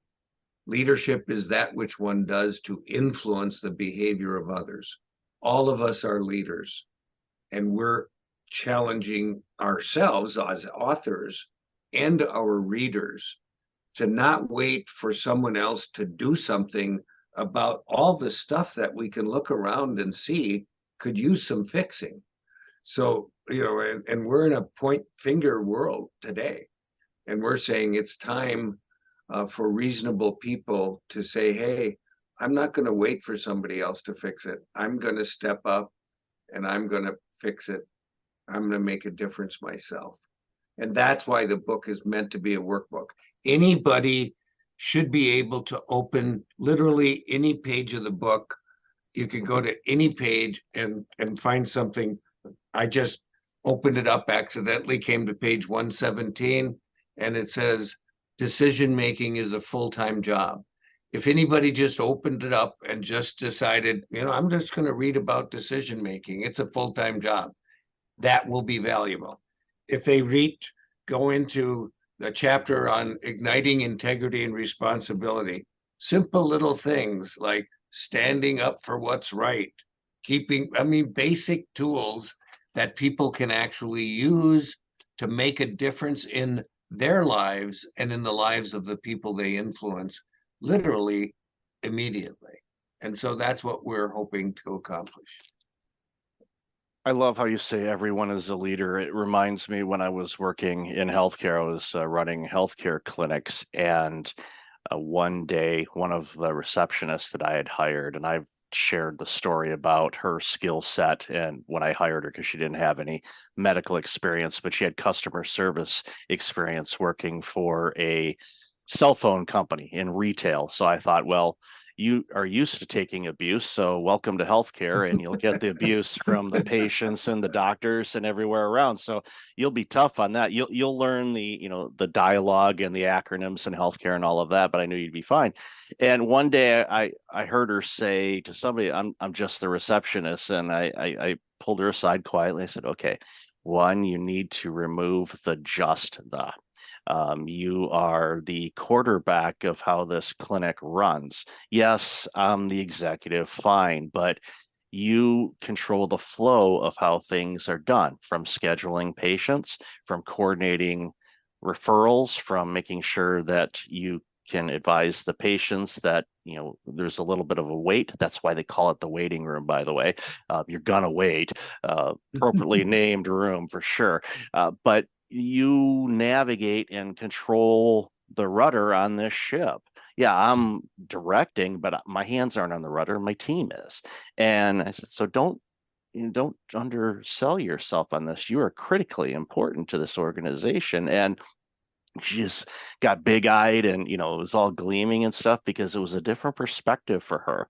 She thought, well, I'm just a receptionist. Oh, no, no, no, no, no. You are critically important to this organization, and without you, it would just be nonstop chaos. So reminding people of that they are the leader, and giving them hopefully the autonomy to be able to notice things and do something about it instead of waiting for the boss or the boss's boss to give approval on it.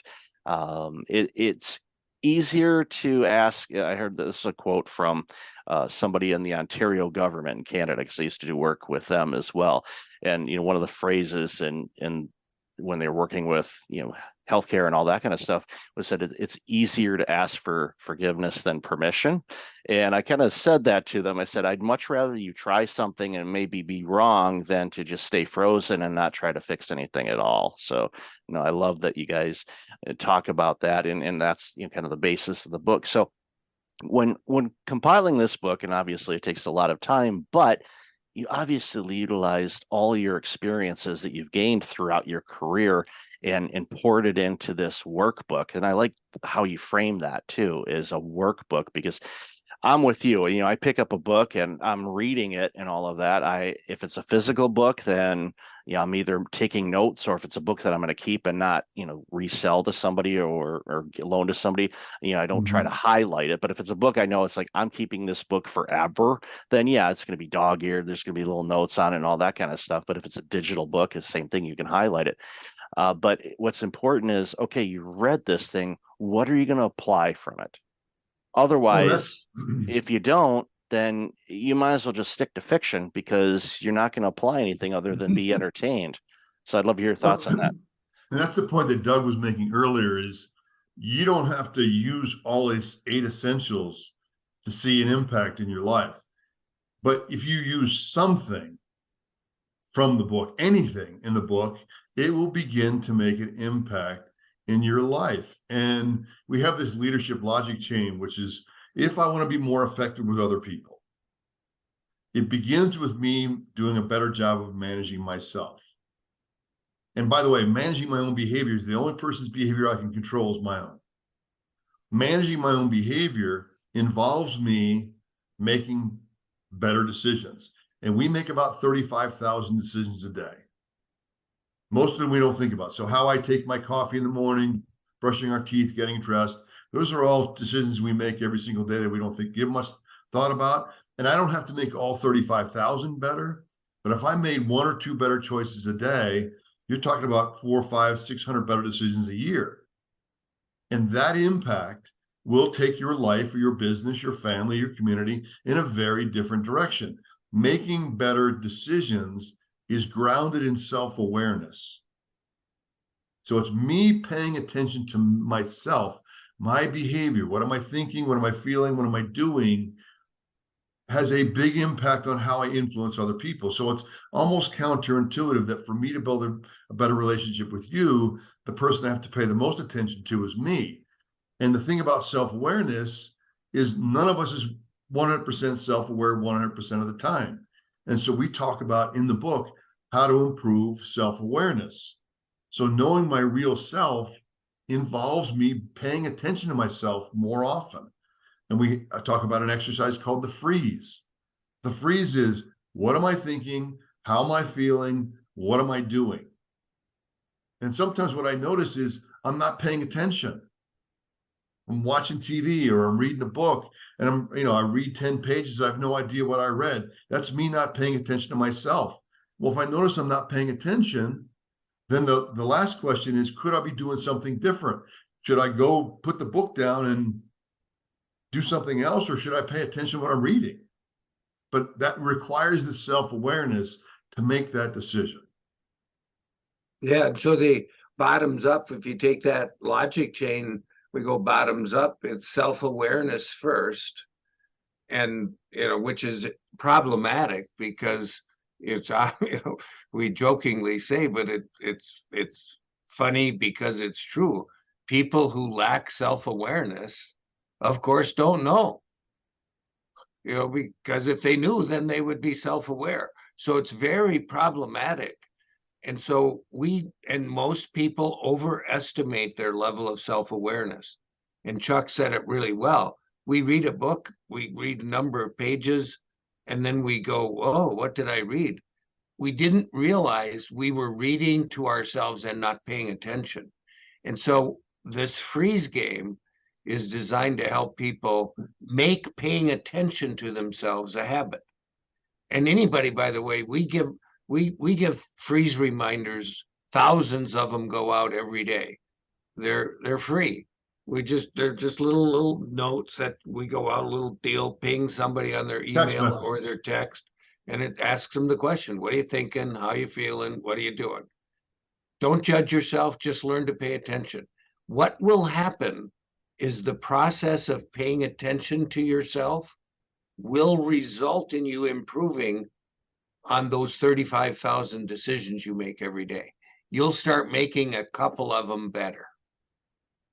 You don't have to make 35,000 better. But if I pay attention to what I'm thinking and what I'm doing, and I keep asking myself, could I be doing something better? You're going to make a couple of better choices. And as a result of that, your life is going to be more fulfilled. And you will experience the joy that comes with that. There's a psychic reward. So this is an intrinsic, extrinsic kind of a experience that one gets to have. So it almost sounds too good to be true. So I want to caution people, it is true, it is simple, and it is hard. True, simple, and hard. Simple and easy are not synonyms. It's hard to develop good habits, but then once they're habits. It then becomes hard to break them. And so that's what we're trying to do, is help people develop good habits to improve their lives so that they in turn can have great relationships with everybody in their life. So it's self-awareness first, it's decision-making after that. So now that I'm self-aware, I can make some of those decisions better. And when I'm making those decisions better, I'm managing myself better. And when I'm managing myself better, I'm relating to other people better. I'm leading, I'm influencing. Everything is better. So that's the whole chain. And I appreciate, Chuck, that you brought that up. I think that's an important point for our listeners. Yeah, it's really important, and it reminds me of one of the many things that Jim Rohn said. Things like this. It's easy to do, but it's also easy not to do. And I think that's when people are frozen, not the freeze.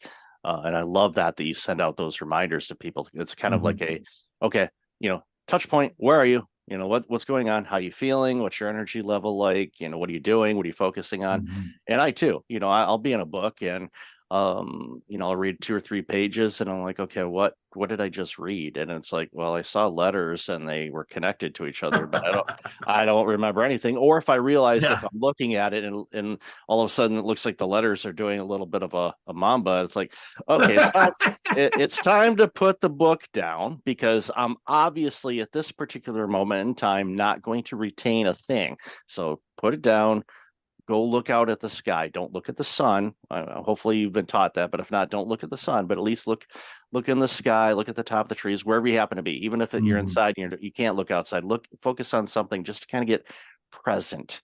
And then you can go back to it, or you do something else. That's where your daily to-do list comes in, where you get to check off a couple things, and that in itself is a motivating and discipline factor. It's like, okay, I'm going to work on this. And, like Brian Tracy tells us, like, eat that frog first. It's like, okay, sometimes there are things you want to get done.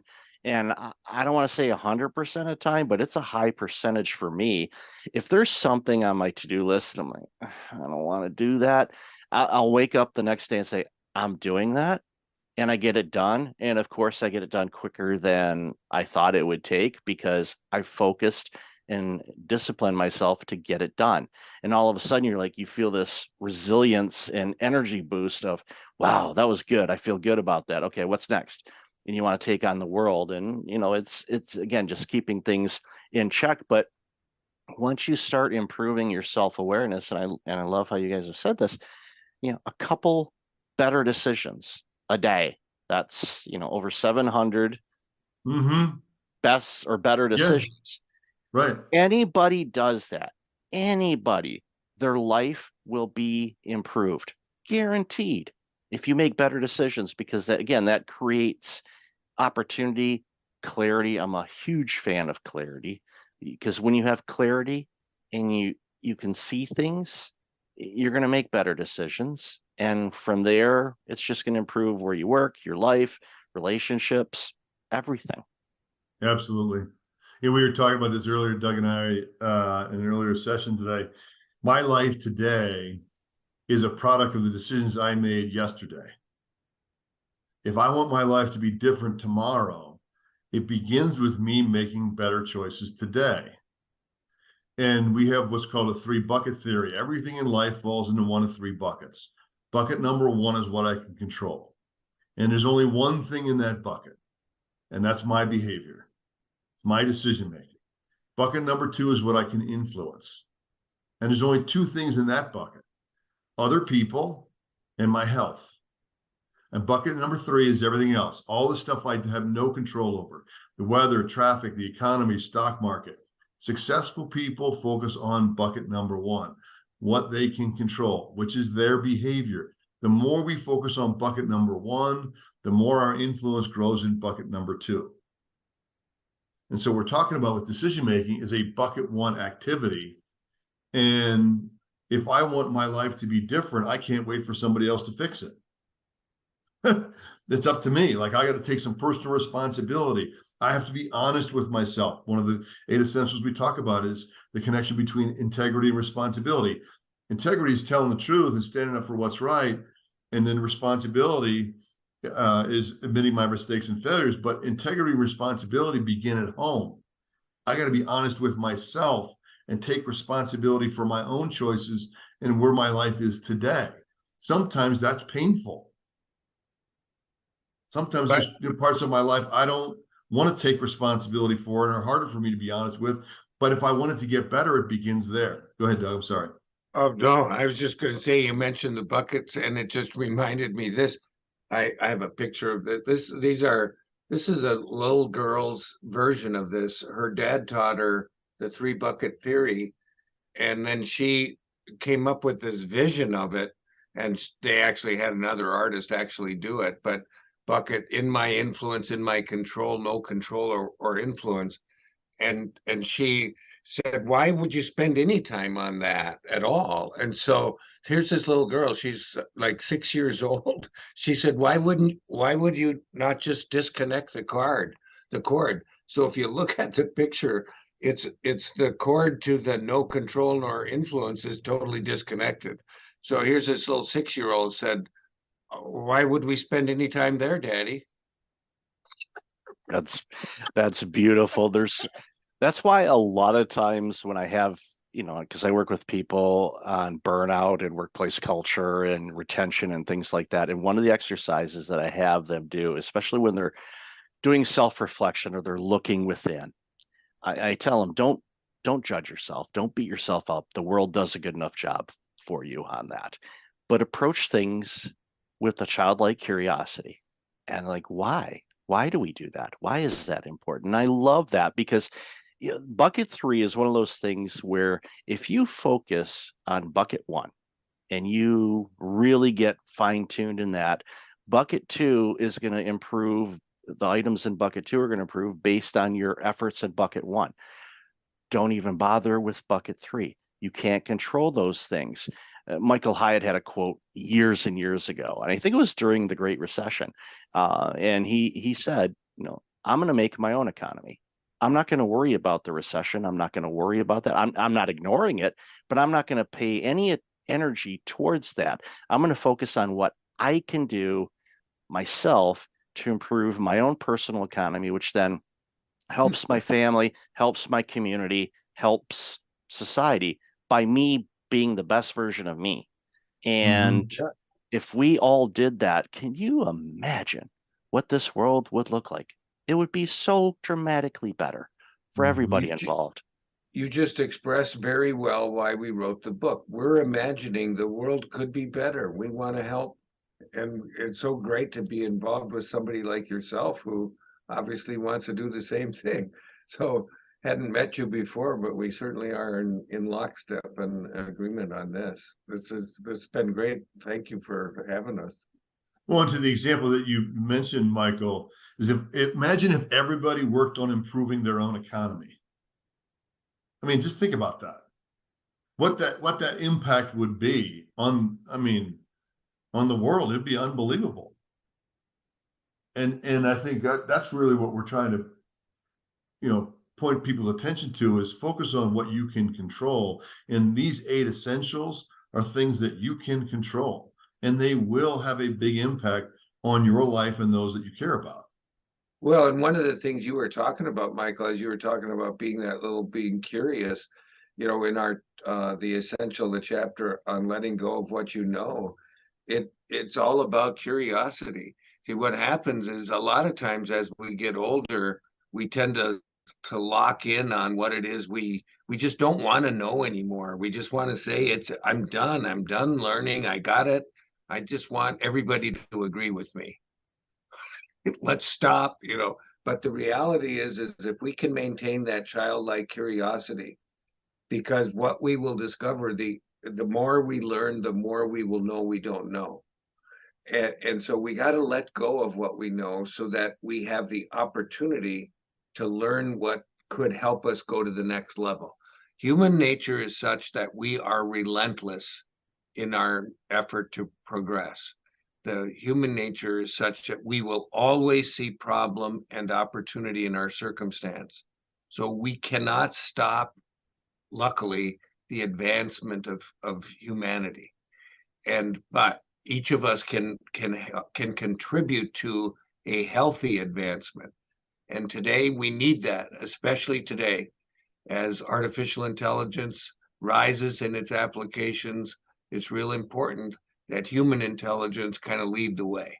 So we need people with the equipment, the 8 essentials, to help them make a positive difference every day. We interviewed people from all walks of life, Michael, in the book, as I'm sure you've seen, mountain climbers, polar explorers, Olympic coaches, nonprofit leaders. But one of the people we interviewed for the book is a guy named Jeff Stiefler, who used to be the president of American Express. He was also the CEO of a company called Digital Insight. Anyway, one of his sayings is, everybody wants to be in the groove. Nobody wants to be in a rut. And wisdom is knowing the difference. In order for me to be wise, I have to be self-aware, right? I have to be able to examine myself and go, am I in a groove or am I in a rut? Is this taking me to my life where I want it to go? Am I taking responsibility for those choices? That enables me to be wise, but I can't be wise unless I'm self-aware.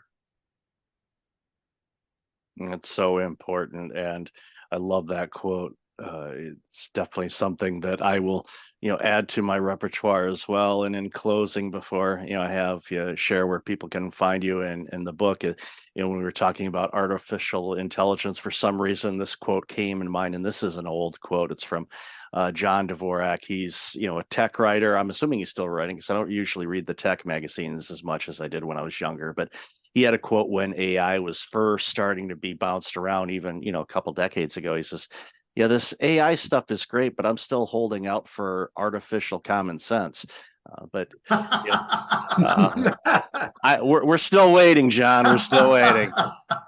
Mark Twain says the only problem with common sense is it's not very common. Nope, nope, not at all, not at all. So I've loved this conversation, gentlemen. Where can people find out more about you and this amazing book?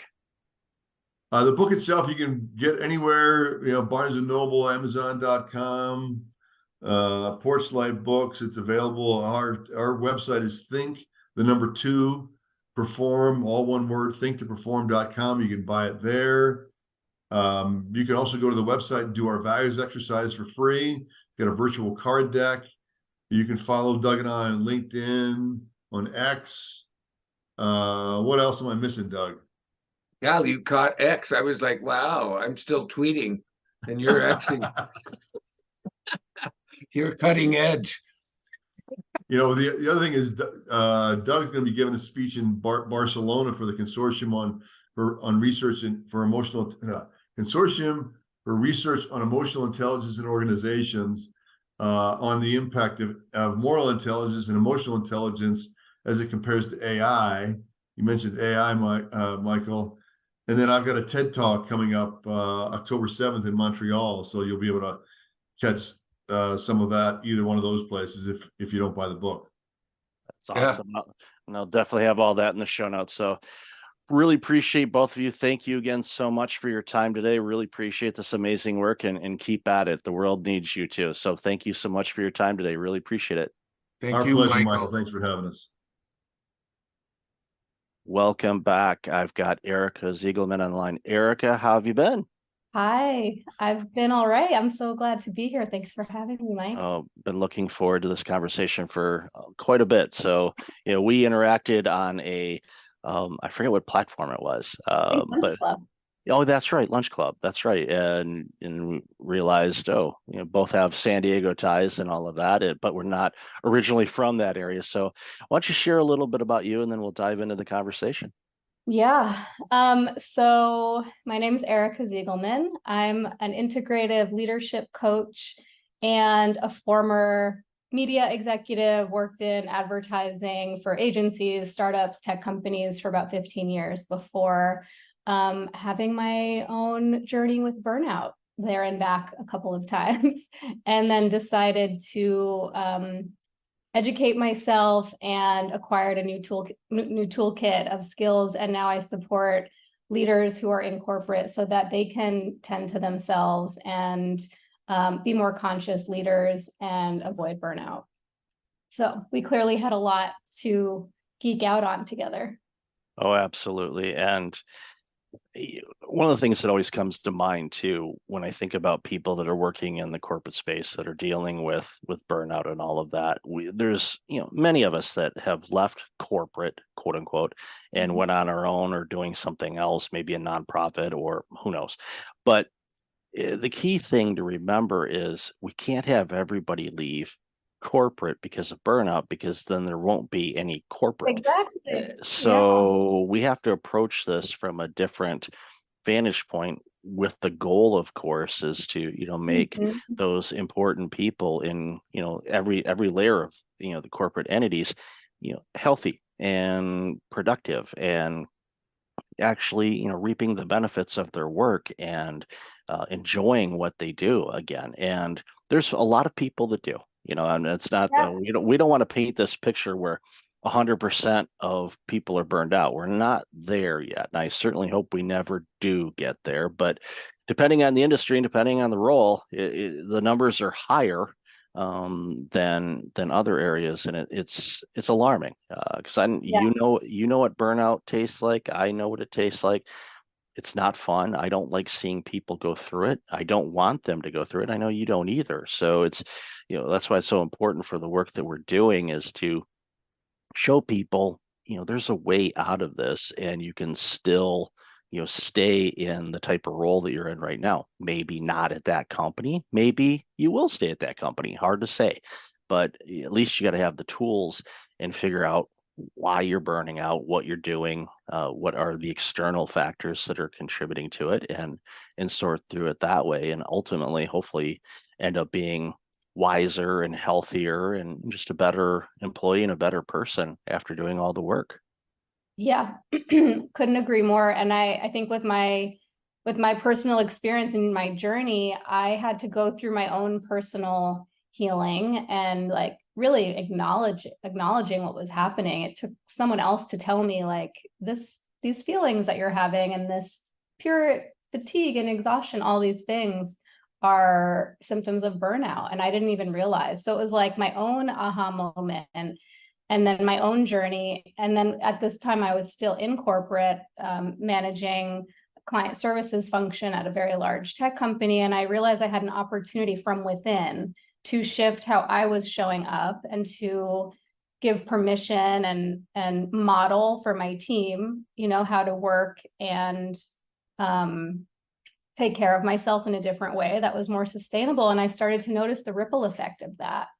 And ultimately, I decided to remove myself from the corporate environment, but I reach back in now from, you know, with an outside perspective to help educate and uplift and transform those leaders so that they can have a ripple effect. And that's really where I see the impact. You know, when we start with the leaders, they are modeling it for the generations, the rising leaders that will follow them. And we can have that be a toxic model, or we can have it be a healthy, sustainable model. We just need to teach them and guide them how.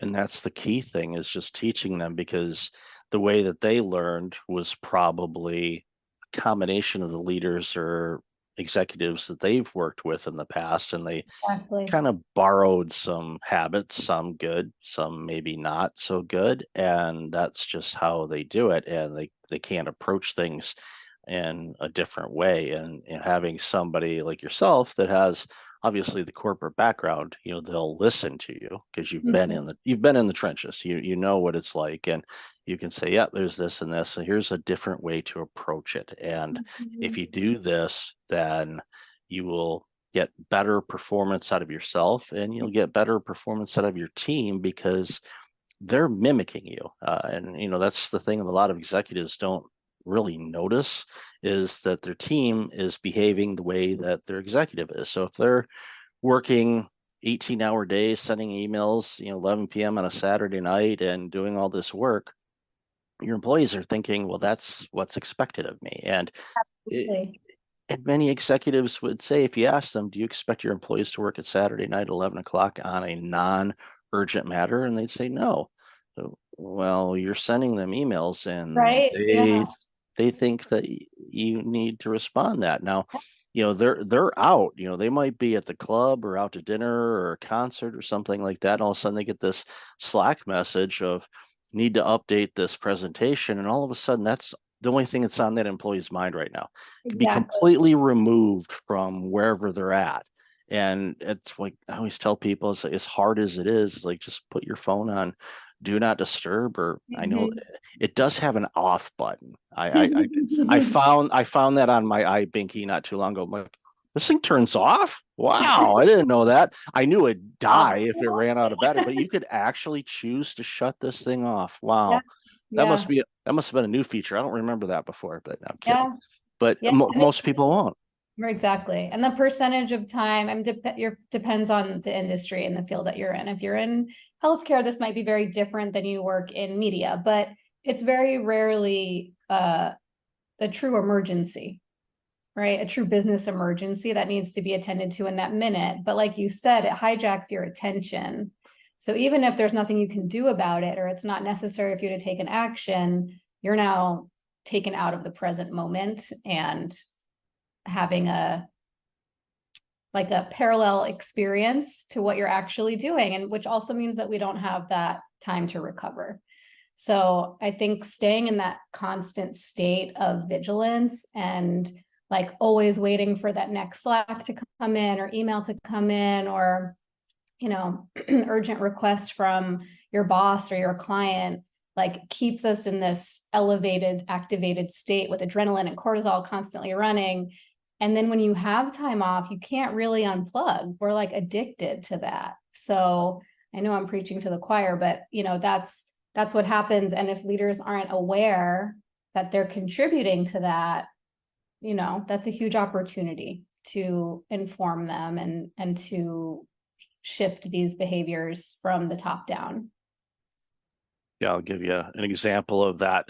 I called it, I actually published an article not too long ago on my blog about addiction to email, basically. And what I purposely did, not with your email, but with most of the emails that I get, I set up a separate email account if it's a newsletter or it's a lead magnet or something like that. So I have everything driven to that email address. So that way it kind of keeps my business email account relatively clean, other than just business inquiries and client work and things like that. So the other day I went to log in at the other email, and there were 60 new emails that came in that morning. And I thought, okay, this is way too much. It's like, and I'm not saying that those I signed up for them. They weren't just like spam, they showed up. No, these are separate emails that I had signed up for with all great content. But the problem is, if you spend all your time looking at those 60 emails and all the messages, and again, all of them were rock solid good, it takes you away from what you should be working on. Pick 2 or 3 things that are your most important things to do that's going to move your business, your career, whatever forward. If it meets the criteria of those 3, then by all means, sign up for it, read the email, but apply it. Do something with it, make a note of it or apply it. Otherwise, you're basically reading the newspaper. And it's, again, not knocking anybody that has, I sent out emails too, but what I ended up doing is like, you know what, this is too distracting to me. So I had a choice, either delete the email account or just unsubscribe. And I went through and just unsubscribed pretty much all of them. And if anybody's listening and you got my unsubscribe, it's nothing personal. It's just it was taking too much time away. So now my inbox, it's a lot, a lot less emails are coming in. It's business specific mostly and all of that. So I'm finding that, thing you just talked about. It's like, wait a minute, I didn't get a message. Oh, gotta go check my message. Gotta go check my. So it's something that I found myself guilty of, and I talk about it too. It's like, come on, my brother gave me the phone nickname of iBinky because I was always on it like a baby with a pacifier. Yeah. I'm sure Apple has that trademarked. If they don't, they should. Or somebody else can do it and then make a few $1 million off of Apple. You get royalties, yeah. They have it. But they would probably win in court because it's so close, and Apple has more legal power than most of us do if we all combine our money together. But Fair. another story for another day. But ultimately, it just boils down to having boundaries around when you consume things and when you don't. And everybody's different when it comes to that. And I'm not about to say you should only check your emails at this, and this time. No, everybody's different. But I think we're both in agreement on, and we talked about this a little bit in the pre-show, where you have to really have boundaries around what kind of information you're consuming and how much of it, especially during times like we face right now with what's going on in the world and with the situation in the Ukraine, and of course, the recent developments in Israel, in the Middle East, and all the players. And we are in a very combustive state right now, in my opinion, and I'm very, very concerned about what could come of all of this, because it's one rocket or one bomb away from a full-blown across the planet kind of thing. And I don't want to even use the words, but there's been 2 of them in our history, and it wouldn't shock me to see a third one. I just certainly hope I don't see it in my lifetime or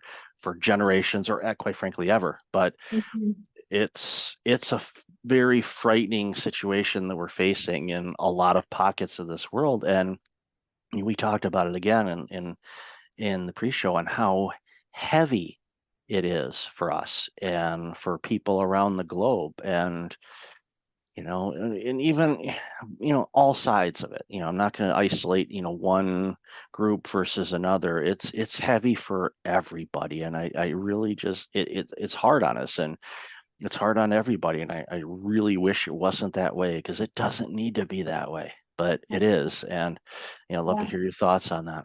Yeah, I mean, even as you're just shifted to that topic, I noticed my heart rate increase, because it is such an activating time that we're in. And there are so many, so many global events and so many things that are overstimulating that, whether it's visuals of horrific violence or climate disaster, like all of these things that like we're seeing happen in real time. And we talked about this in the pre-show too. I think the difference now is that with social media and just being globally connected, we see everything happening in real time. And it's so much for our systems to take in. And when we're already carrying chronic stress from our work and from our family obligations and financial stress and all of these things just piled on, it's so imperative that we are defining our own boundaries with how much we're willing to take in, and then how we are proactively giving ourselves space to rest and recover. And really, like let us down regulate our nervous system response, because staying in this constantly activated state is a surefire, like fast track to burnout.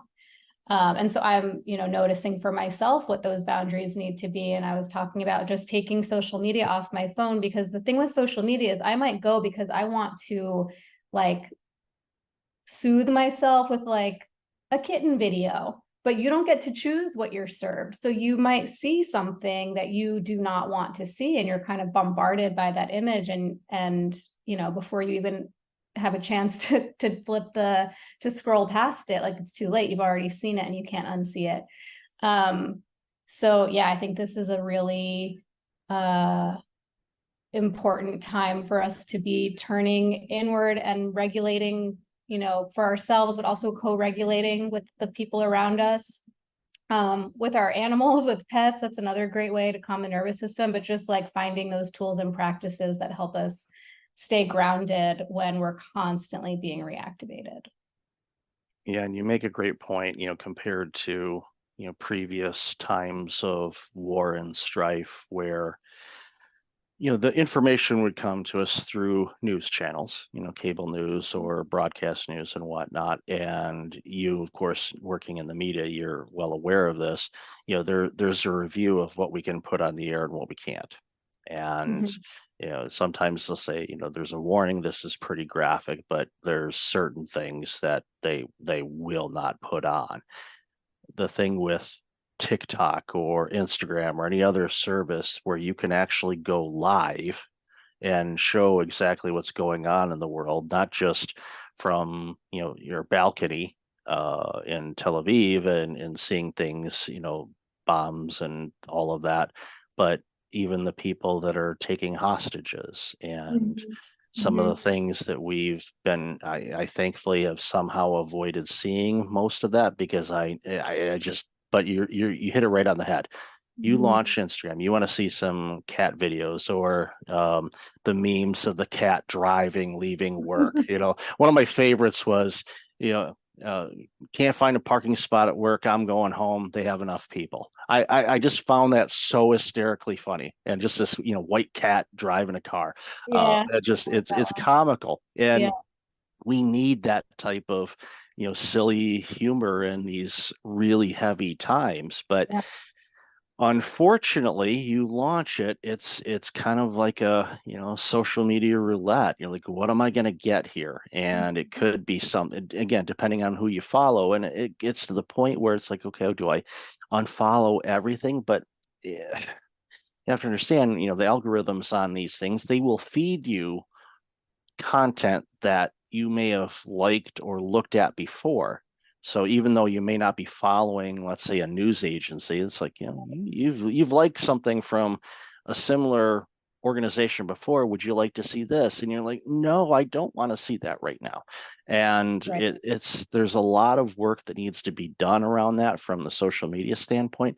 I am not one for censorship. But there has to be some humanity, and we're not going to show graphic things that are going to be harming to the psyche of people that could consume it. I mean, you could 100%. traumatize somebody. from that. That's what it is. It's vicarious traumatization, where we are being traumatized by seeing these visuals and hearing stories, especially when it's like, I'm considering almost like non-consensual when it happens in social media. And I realize it's my choice to open an app, but yeah, we can be traumatized. We are being traumatized by seeing this and hearing the sounds and the stories. And I'm not advocating for putting our heads in the sand either and not being informed, because I think it's really important to be educated and to understand the situations that are happening. Just from a political perspective, we are like all connected, a humanitarian perspective more than anything, but to do it in a way where like it's at a time where we choose, where we feel resourced to do it, where it's not, going to just like take you out of your day when it's just a lot. It's been very, to me, it's been very kind of all consuming this week. So trying to figure this, how to walk this line for myself. Yeah, and it's one size doesn't fit all. Right. It's what I do myself when times are challenging or down, or dealing with a bit of depression or anxiety or anything like that, is it just like, okay, let's get back to the basics. Okay, let's whatever kind of brings you more of a relaxed or happy state. Could be meditation, could be listening to just different sounds, brown noise, your favorite music, going for a drive and going back to your favorite coffee shop that is nearby. If you live across country, that's going to be a long drive, but you can find something local. Apparently there's coffee and tea shops in San Diego. I've heard a rumor. I don't bother with the frequent cards, because I'd have to have like 2 wallets just for all of those things. So it's just not, it's like, that's okay. I'll let somebody else get a discount.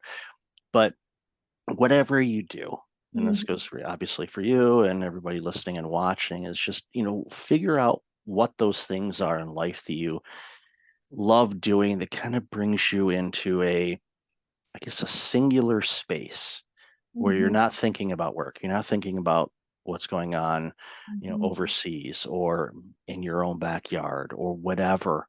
Just, get to, find that whatever it is. And sometimes it could be a physical object that you touch to remind yourself, okay, it's going to be okay. I mean, right now we're in the midst of a storm, I forgot who said it. It was, I think Churchill, if you're going through hell, keep going.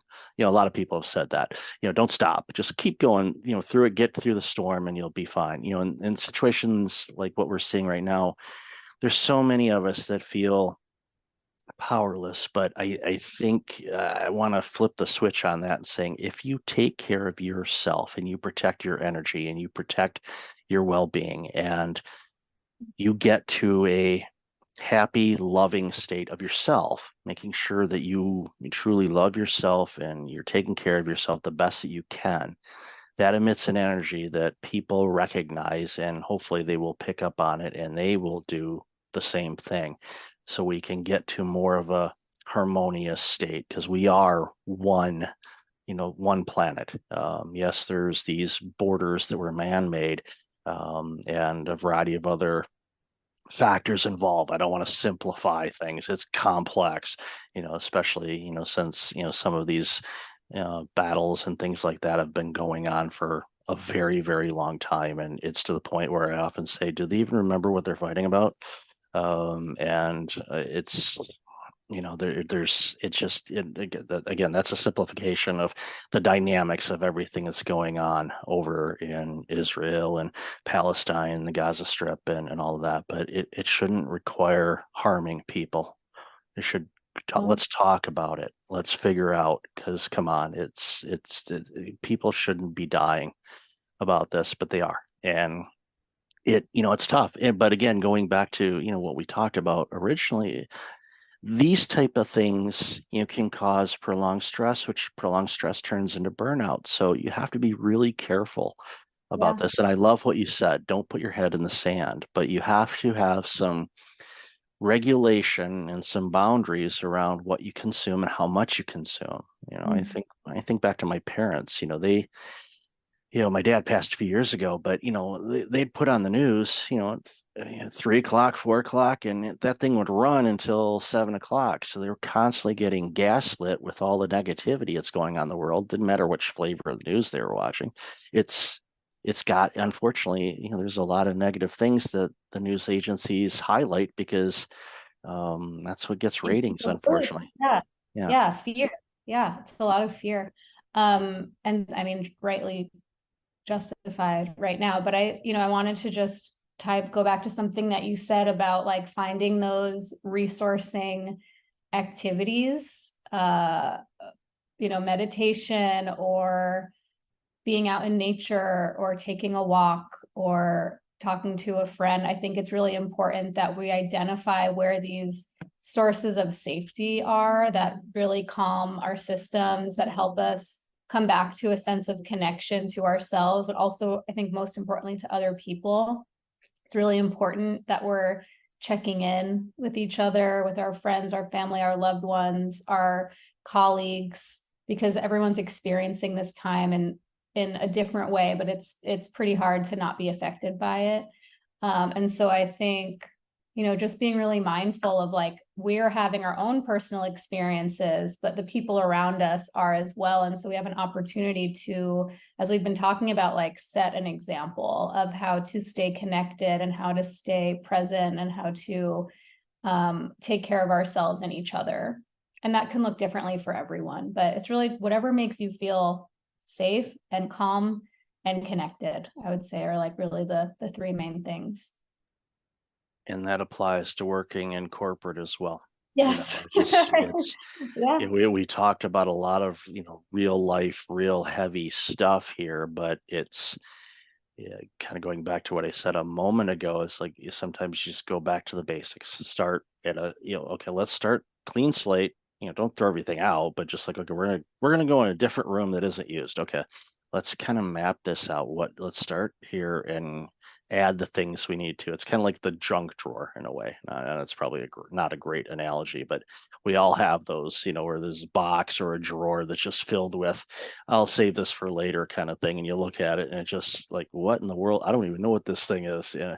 But eventually it's good to kind of clear that out, start with a fresh slate, and you find things, I've been looking for that, or I don't need that anymore. And then a week later you realize, oh yeah, you did. But you can order it online anymore. That's, life is easier now when it comes to things like that. Yeah, well, they'll sell you that little handle for your bread maker. What's that? We don't need this. Oops. Yeah, guess we can't make bread now. But at the end of the day, it's just a reminder for all of us we have to take care of ourselves before we can take care of anybody else. And when we do that, and we find, and it takes time, because especially when, and this, when people are burned out, they've kind of forgotten how to take care of themselves. And getting back to the basics of like, okay, what does taking care of yourself look like? Describe that and give them the permission to do that again. Let's just start one little step at a time. And when you do that, and it becomes a habit, and it sticks around, then you start seeing other areas of your life improve. And then from there, all of a sudden you're like, wow, you know what? Yeah, the stress from work is still there, but it's not impacting me the same way anymore. And I'm clearer now on what I need to do and what I don't. And it turns around leaders, which turns around teams, which turns around groups and companies. And it's so simple to do, but it's really hard for people to do. And I think that's where we come in and we say, look, you can do this. You just got to approach it, a little bit differently than you have in the past. And you'll see big returns just by getting real crystal clear on what you want to do and what you don't. Exactly. So well said. I think, I've found that often the people who experience burnout are the ones who consider themselves to be helpers and to have really big hearts and to want to make sure that everyone else is taken care of. Right. So as a leader, you put your team first, you put the business first, you put your clients first, and then you put your family and your friends first. And like, but before you know it, we have finite time, energy, and resources, and we ourselves are at the bottom of the list, and then we run out of juice to serve anybody else. So yeah, this isn't about like us doing anything wrong, but it's about turning some of that love and care and tending towards ourselves first, so that we can then continue to serve, right? To do it in a sustainable way, and continue to take care of our people. Yeah, I identify as a reformed people pleaser. Yeah, same. There's a book, you're probably familiar with it. If not, definitely pick it up. It's called Disease to Please. It was by Harriet Breaker. It came out in 2000, I believe. And every couple years, it's my holiday present to myself to read that book again. It's got 21 days of exercises in it. It identifies all types of people pleasing. I thought I was a certain type of people pleaser, but after reading the book, I realized I was something else. And it was an aha moment for me when I finished that book, and it alarmed me on, and it also gave me insights as to why, one of the components why I burned out, because I was putting everybody else before me. I was like, I wouldn't delegate because they got too much work to do. I'll just go ahead and do Right. it. And Yeah. yeah, so if you don't take care of yourself first, you're not going to take care of anybody. So, and when you do take care of people, they're getting a much better version of you. And that's one of those hurdles that a lot of people have to get over. Once they figure that out, they go, wow, I'm actually the best I can be. So I can be the best when I do give. So it's, and Yeah, that's the thing. I'll, It's also modeling how to take care of ourselves. Like when, we sometimes we think, oh, I need to demonstrate to my team how to work hard and how to deliver results. And of course that's important, but there's one of the most impactful things that I saw an old manager of mine do, and this was probably 12 years into my career, and was the first time I saw a manager take all of her paid time off during the year. Didn't roll over days. She used all of her time. She went to every one of her kids' recitals and school conferences, and she showed up for her personal life in a way I had never seen modeled before. And then it gave me permission to use my paid time off, and to recharge. That's why we have it. But I hadn't seen it before, because I had only had the example of managers who are like, oh, I work through my vacations and I only take 2 weekends off a year. And like, there was some badge of honor in that. And I had to see it modeled in my own leader to realize like, oh, wow, that empowers me to do the same. And when I do it, it empowers my team to do the same. And this is how we prevent burnout. So, yeah. Yeah, I had that badge of honor. Then it was turned into a badge of stents in my left anterior descending artery. So I don't want to do that again. No. That was not fun. No. But at the end of the day, it's important for us to take care of ourselves, because when we do that, we're actually taking care of others as well. So, Erica, I've loved this conversation. We could talk for hours, you know Yeah.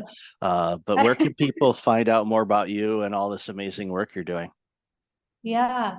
Well, you can follow me on LinkedIn or Instagram once I go back on there. I am on LinkedIn regularly at Erica Ziegelman, or my website, ericaziegelman.com. I would love to connect with any listeners or viewers of the show. I offer one-on-one coaching and group coaching, and work with corporate teams on conscious leadership, burnout prevention, all of the topics we talked about. And yeah, it's been such a pleasure, and love, being able to share our experience and empower others with this knowledge. No, thank you. And I'll definitely have that information in the show notes. So, Erica, always good to talk with you. Thank you so much for your time today. Really appreciate it. Likewise. Thank you so much. Welcome back. I've got John Rossman on the line. John, how are you? Doing great, Michael. Nice to see you. Likewise. You've got a really creative and interesting career. So, for those that aren't aware of your background, why don't you share a little bit about you, and then we'll dive into this conversation. Yeah, so my John Rossman, and I'm an author. I've written 3 books and have a 4th one coming out early next year. But I'm really a problem solver. I'm a strategist, and I work with my clients on kind of solving the really hard problems in their business, like how do we compete? How do we create distinctive value propositions? I was an early Amazon executive and got to launch the marketplace business at Amazon. And that story has impacted me in so many ways. And that was really the basis of kind of my books and all the work that I get to do. Yeah, that was a pretty big deal, from just starting off and selling books and then all of a sudden the marketplace. Now everybody has those boxes in their houses because, well, they've ordered so much. And of course, we all know what happened during the pandemic as well, but it's been an organization that has done extremely well. So, what were those early days like? I just, because a lot of, Well, they weren't the successes that you were referencing. And I think that's what people forget. So I was at Amazon early 2002 through 2005, so 4 years. I got to launch the marketplace business. So that's the business, third party selling at Amazon.com. And that's almost 60% of all units shipped and sold today. When I was there, it was a very frugal, very scrappy, very doubted organization. We were always called Amazon.con and Amazon.toast in the press and everything.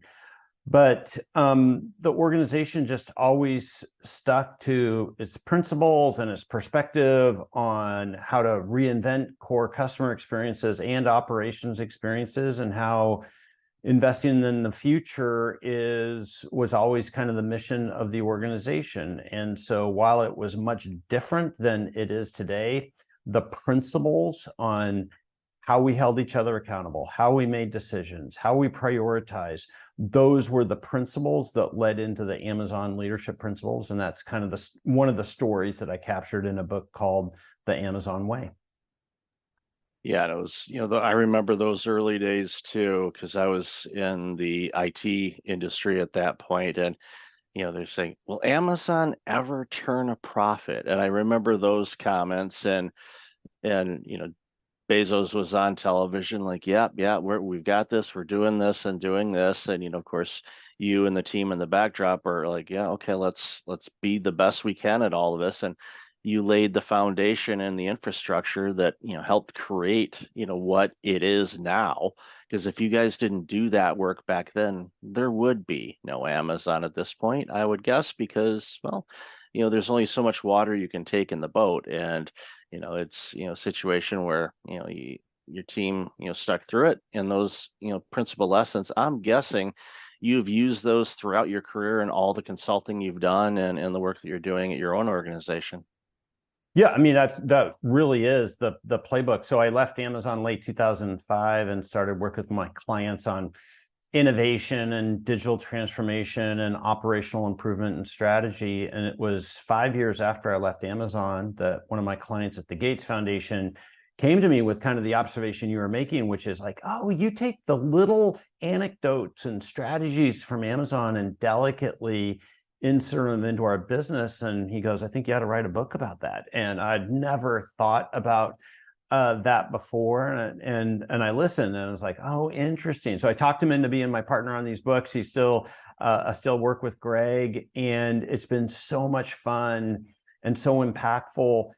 These principles and my story and my work, it's not about Amazon. It's about you and what you can learn from a company like Amazon to help both operate a better business for today, but also, create the path and the innovation to creating a durable business that is competitive in the future. One of the things people forget about all these stories of Amazon was that, even the marketplace business, that was the third attempt. In 2002, that was the third attempt at some type of third-party selling approach at Amazon. And there was all these naysayers, especially internal advisors and the board and leaders who are like, I don't think we're ever going to beat eBay at this game. And I just don't think this is the way for us to go. But Jeff was, he always said, be committed to your strategy, flexible on your tactics. And so he realized, like, hey, we have to keep innovating on this. And that fundamental lesson of understanding that true innovation always starts from a point of failure. You don't start with success. And then, most of our projects, though, we expect immediate success. And that's the way most well understood proposals and projects should work. Innovation is experimentation, and experimentation is based on, going from failure and iterating your way to success. So the key to that is, how do you do it in as cheap and fast and efficient approach as possible so that you can afford those iterations? And that's really the core work that I do with my clients and advise executives on kind of both their individual role in that, as well as the processes and the approaches that need to go into organizations. And the thing I'm completely committed, I know this for a fact, which is mid-sized companies have more opportunity to innovate and compete than big companies. And everybody likes to have their excuse. Either it's the industry or the size of company. It's like, those are excuses. Everybody can innovate. And it really is just figuring out what your playbook is. And that's what I work with my clients on, is building their playbook and their leadership model for how they innovate. That's so important. And I'm glad you said that about the mid-sized companies, because all the big companies didn't used to be big companies. They were all really small. And I'm often reminded of the fail fast type of mentality. It's like, when you're trying something, you're doing something, innovating, experimenting, things like that, find those failures, because then that way you're just narrowing down to the point where you'll find the right formula or ingredients or the right setup or the right components to a marketplace to be able to take on and blow past eBay and everybody else, for that matter, where people just naturally gravitate and go, and it's almost like it's a verb, to the point. And that's when you have an organization and you're becoming, from a noun to a verb, that says a lot. And again, I keep going back, and I'm a big infrastructure guy. I love foundation. I love it because if you get that right, then it allows you to be agile as you're trying different things and going down the road. And a thing that come to mind too is, it's a lot easier to change and adjust things when you're in motion than it is just sitting at a table going, well, what about this? What about this? It's like doing helps you discover, okay, well, that's not going to work. Okay, let's see what does. 3M with Post-it notes, that glue that they couldn't figure out what they were going to do with. Well, how many bazillion Post-it notes have they sold because of this glue that wasn't really sticking to anything? And like, what do we do with this? Oh, let's make these little notes. And well, every office has them. So it's just, that's, one of those things, are like, those side effects sometimes can create other opportunities as well. Yeah. Where, everybody philosophically, they'll kind of agree with everything you just said, and it's true. But then it's like, well, how do we do that? Right. And that's where I try to really fill in with some mechanisms. One of the underlying secrets from Amazon is this approach of writing.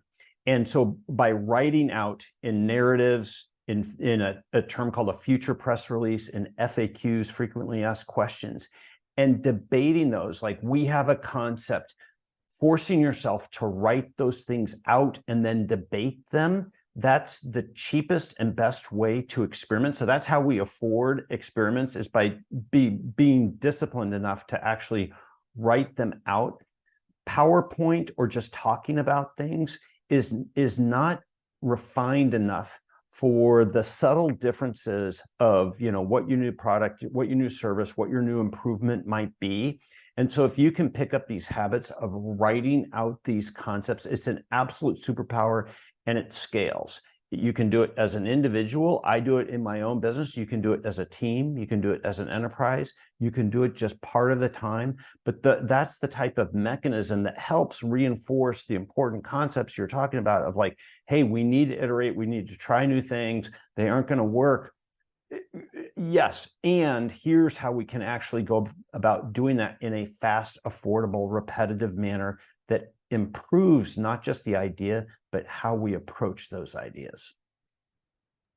And the how is where the fun stuff happens, because you can kind of get the foundation, and like you said, the philosophical ways of doing things, but it's that action and implementation. Okay, what tools do we need to do this? And, with your background and all the experiences that you've had over your career so far, there's so many things you can pull from. And, what I tell people and the work that I do in consulting and burnout prevention and all of that stuff, there's things that I bring to the table.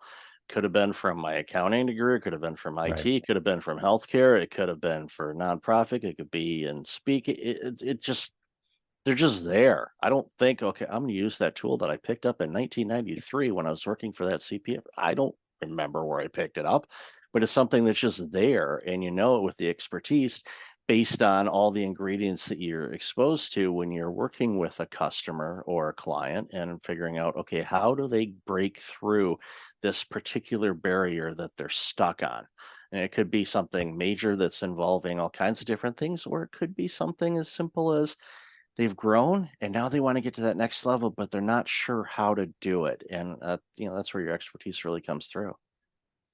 Well, I think that's, how advisors really add to their clients is by bringing a different perspective. And, you're the client 90% of the time is always the expert in their field, in their market. Well, you add value by bringing something different to it, right?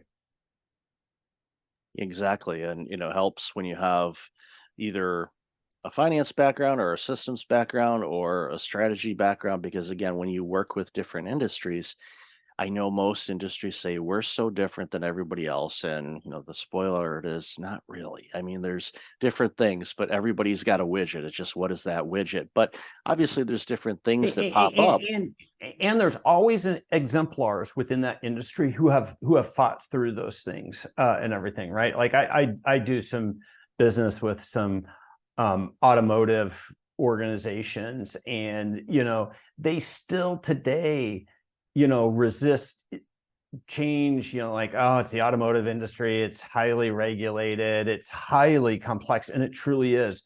But yet the benefit of having Tesla there is like, but it can be done. Yeah. And so it really oftentimes takes one to demonstrate like everything you say is true, yet we can still fundamentally either reinvent the customer experience, create a different business model, radically improve operations. With those three things, that's what innovation is. And it's those that respect those industry, traditions and regulations and deeply understand them, but can still find a way to improve customer experiences, improve business models, and improve operations. Those are going to be the winners. Yeah, I grew up in Detroit, so I know all about the auto sector and their, let me use the right word here. I don't want to say rigid. I really want to say rigid, but I'm not going to say rigid. Very traditional in a lot of their things. And Tesla came in and basically did a reinvention of the car. And the others are now catching up. And we'll see how market share and all that plays out down the road. But it kind of goes back in an ironic kind of way back to when Henry Ford was getting ready to roll out the first cars, and everybody just said, no, we want a faster horse. We don't need this buggy that's motorized. Why do we need that? And well, obviously it demonstrated a lot that we needed in order to do what we do today. It's in a world without cars would be kind of weird, but we may see that. It might be see something else. It's just evolving, but again, understanding the tradition, but also tapping into the future and what will our future look like? Well, start planting the seeds today so your future will look like the way you want it to look. Absolutely. So in your book that's coming up in a few months, tell us a little bit about that, and then we'll wrap it up from there and have people find out where you can get it and all that good stuff. But what's the book? Super. And I've got what's hopefully a compelling offer to the listener. So the name of the book is Big Bet Leadership, Your Transformation Playbook for Winning in the Hyper Digital Era. And everybody knows that, digital transformations, most strategies, most innovation programs, they have 85% or higher failure. Well, why? Right? And what do you do about it? So this book attacks the specific failure points of big bets and gives an anecdote or a technique in order to help solve for or avoid it without having to put in a whole new methodology or things like that. And I have a co-author. My co-author, Kevin McCaffrey, was my client at T-Mobile. We stood up a new business incubation practice there. We took many of the concepts from the Amazon way and Think Like Amazon, and we broadened them out and incorporated them into an organization that didn't come from that heritage. And then a bunch of other tricks to really help give a practical set of techniques to executives to help win at these major transformations. A big bet is any concept or strategy or plan that we think has the potential for really changing the trajectory of the business, but we know inherently has material risks. And our goal with the book is to help mid-sized companies be able to win at these big bets without having to hire a major management consulting and to be able to afford to do this, which is a firm belief of mine, is that most innovation is going to come from mid-market companies, and they need great advisors and great tools in order to help them do this well. And that's the goal. So if you go to bigbetleadership.com, there's a form there. Fill it in. Tell me what podcast you heard this on, your Kindle email address. And when the book releases on February 27th, 2024, I'll do a drawing from this podcast, send 10 or 15 copies to listeners of the Kindle book. My only request, and it's a request, is that they write a customer review for a book. It's really vital for books. And so that's my request. It's not an obligation, but go to bigbetleadership.com, register for the book, and I'll send you a Kindle copy of it when it releases February 27th. It's awesome. And I can't wait to see this book because, again, I am a firm believer of businesses of that size are the ones that do so much innovation. They help out communities. They employ so many people and can really, change things for the better in whatever they're making, whether it's a product or a service. It just improves humanity when these companies survive and thrive. And this book is going to help them do that, especially in these ever-changing times with automation, technology, AI, you name it. There's so much going on. And so a lot of these businesses are just spinning their heads trying to figure out, what do I do? What do I do? So this book is going to provide an amazing roadmap for that. So I really appreciate you offering that, John. So where can people find out about you and all this amazing work you're doing? Yeah, so you can connect with me on LinkedIn, John Rossman, or rossmanpartners.com is my business website. I do keynote speaking, I do workshops, I do coaching and advisory, got a great team, and you can engage with us kind of everywhere from buying a book through, engagements and everything. And my goal is to really help senior leaders understand how to drive systematic change within their organizations. That'll be awesome. And I'll definitely have all that in the show notes. So, John, thank you again for your time today. Really appreciate you, and congratulations again on all the books and the new one coming out. Well, thanks for inviting me to be a guest on your show, and thanks to your audience for listening. Thank you. Welcome back. I've got John Osterson on the line. John, how are you? Hey, Michael, doing great. Yourself? I'm doing really, really well. Really been looking forward to this conversation for a bit, and because the work you do is pretty intriguing. I think pretty much all the listeners, but those that have that entrepreneurial itch are really going to find some value out of this. So why don't you share a little bit about you and the work you do, and then we'll jump into the conversation. Yeah, well, to kick it back, like so many of your listeners, spent many years in the corporate world and had a good run, but wanted to do something a little more entrepreneurial. I had that desire to step out and build my own empire instead of just someone else's. And so about 8 years ago, I had the opportunity and really stumbled into franchising.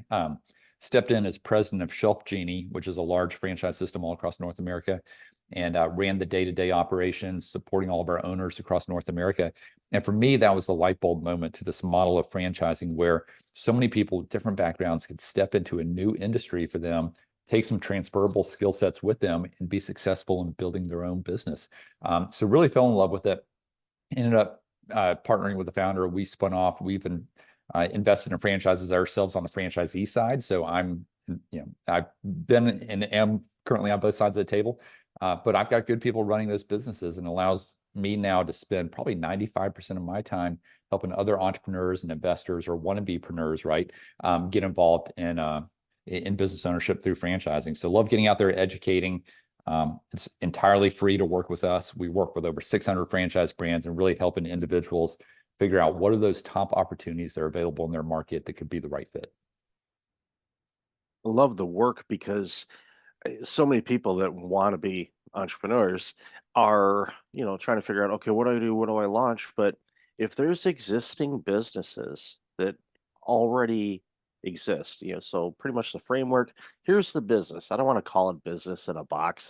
That demeans a lot of work that goes into it, but something like, here's something, it's a template that's easy to go, and there's so many different businesses that are in the franchise world that you can be a franchisee for. You just pick the ones that aren't heavily saturated in your area, and you jump into it, launch it if you've got business sense. And most people that want to do this have at least some initial sense. And I think that's when, working with your team and all that, just kind of, roundabout way vet them and go, okay, is this right for you? Because it's not right for everybody. But as we talked in the pre-show a little bit, it you don't have to be as heavily involved as you would think, because there's a lot of people think, oh, I'm going to be spending 800 hours a day at the place and all of that. And maybe in the beginning you might, but it depends on what you're launching. But just thinking about the different organizations that are franchises, I can walk out my door and probably come across 300 of them in a 10-minute walk. It just they're everywhere. Yeah, no, I think you hit on a couple of great points there. Franchising is not right for everyone. Some people are too entrepreneurial and want to put their thumbprints all over the business, but others say, hey, I love that. And I would humbly say, I believe it is the better path for most people into business ownership, at least that first go round, because you've got a franchisor on the sidelines that's coaching you. You've got other franchisees across the nation that are living the same thing day in, day out. So you're exchanging best practices, learning from each other. You've got a playbook. You know that the product market fit is there because it's been successful in other markets. So it's all about going out and executing against that. Maybe you're getting supply chain benefits on the services side or the product side, buying in bulk. You get your marketing somewhat optimized early on because, again, they've launched the same business in other markets. So when they're running the marketing for you, there's just a lot of benefits. Even when you go to exit, oftentimes you get a higher multiple on that sale than you would otherwise. So, I call it the trifecta, a business ownership, but you're building a business that, is going to have cash flow. If you run it halfway decent, it's going to provide an exit value down the road. So you're building an asset. And then third, you get tax benefits that oftentimes people forget about. They compare their W-2 salary with, with business ownership. And, it takes work in the early days. You may not be making a ton of money, but you're also able to write off a ton of expenses. So from a net standpoint, there's some benefits there. And I've got all sorts of creative tax strategies around that. But, you also hit on the industry side. I wrote a book called Non-Food Franchising, which I'm happy to share with all of your listeners. We'll pass out a free copy. We'll talk more about it later. But, I've got nothing against the food guys. We need them. We support them. But my humble belief is there are easier ways to make money in business ownership and through franchising in all these other industries that oftentimes people don't think about. Yeah, it's critical. There's, everybody kind of thinks franchise. I think they just naturally gravitate to, fast food restaurants and restaurant chains and all of that. And it's like, yeah, they're there. A good buddy of mine, his parents ran a construction company. They might still do. I think they're retired now, but I don't. They may still own the business. I'm not sure. I haven't talked to them about it lately. But they basically were contracted with one of the major fast food restaurants. I won't mention a name because they don't sponsor my show, but I'll give you a hint. Their logo is gold and it looks like an M. So I'll let you do deductive reasoning on that. But they were contracted to build locations in the Chicagoland area. So they had the system down. They had the template from McDonald's, on how to build them. And they would literally have a plot of land, and next thing you know, boom, here's a McDonald's, as I just spoiled the name. Here's a McDonald's, right, within weeks, which is great for a franchisee to be able to have something launched so quickly. Because as a business owner, when you launch a business, it takes time. It's not for majority of people, it's not an overnight thing. But here's something where it's something that's well established. And I think one of the big things too is name recognition. Okay, my organization, I launched it back in 2016. It took time to grab some attention and all of that, and now it's doing good. But if you're a franchisee and you open up a well-known name brand, people already know somewhat what you're about before you even open the doors, and that is a huge, huge advantage for people that are just starting a business. Yeah, and I would say oftentimes people think the brand is a big benefit, like you're saying. I would say if you're in food, if you're in hotels, two areas that we don't focus as much energy on, then brand is extremely important. What's interesting is some of the categories our clients are getting involved in, things like home and property services. Think about insulation. Insulation is a $52 billion a year business in the US. Most people I talk to can't name a company within the insulation space. So I'd say brand in that case is probably less important. And some of these other attributes, what kind of support system are you getting? What's the technology stack? How do you differentiate in your lead generation from other clients? But I'll just kind of piggyback on that thought. Some of the things that people are getting into, and we're seeing more interest than we've ever seen before, it's categories like home and property services, non-sexy, cash flowing, understandable businesses that aren't trendy. They're not going out of style anytime. So it's things like insulation, gutters, flooring, dumpsters. But then people also have an interest in health and wellness. Everything from mental health to men's health to maybe a little bit of fitness. It's categories that people will always spend on regardless of the economy, somewhat recession resilient. So think about kids, pets, seniors. You're always going to spend on those categories, right? The things you care about. So I'd say that's the general theme that we're seeing out there right now. But with the record levels of cash on the sideline, a lot of real estate investors are also coming our direction because they're saying, hey, there aren't that many good real estate deals to be had, scarcity of inventory and such. And so they're jumping into franchising because it's another tax advantaged alternative investment within their portfolios, how they see it. Yeah, that's a good thing to do is diversify. And we don't give investment advice on this show, but diversification, I will give you that. That goes a long way. And you had mentioned pets, and a conversation I had last year with an organization that was starting up, and they were starting to branch out a little bit and probably will be looking at some type of a franchisee type of model, I would guess, down the road. But, they were, home-based pet care services. So literally they come up in a Sprinter van and they can, help take care of your dog or cat or other pet, right there outside your home. So you don't have to book an appointment to go get your dog nails cut or a groomer or things like that. They're at your front door. So if your dog doesn't like that type of service, you basically trick them, and they're like, "Where are we going? We're going for a walk." And all of a sudden there's the van, and all of a sudden the dog, puts on the parking brake, and you're trying to drag this boulder, and it doesn't want to move. Not that I would know anything about that, as my dog's in the other room. It's like when 20 pounds becomes 200 pounds is if I'm taking him to the groomer. He puts that parking brake on hard, but thankfully I just pick him up and like, all right, well, we'll go this way then. Your appointment's Good. on the 27th, Henry. You don't you enjoy. Yeah, good thing he can't. Good thing he doesn't know calendars. But again, that's just one service out of countless different things. And I love how you mentioned, a lot of the services are recession proof. It doesn't matter what's going on in the economy.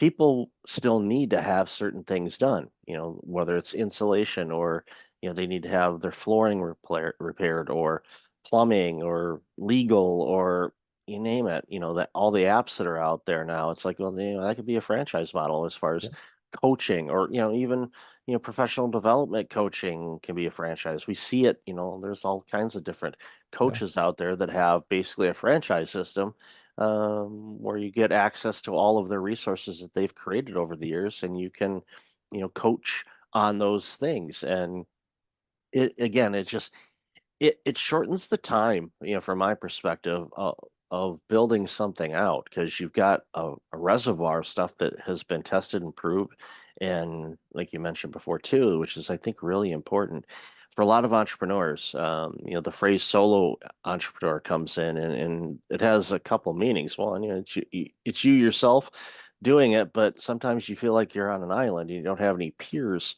that are also launching a business, which you do, but you don't really have that network. But in a franchisee type of situation, there's a network of people that did the same thing or doing the same thing as you, and to have those mentors available is huge.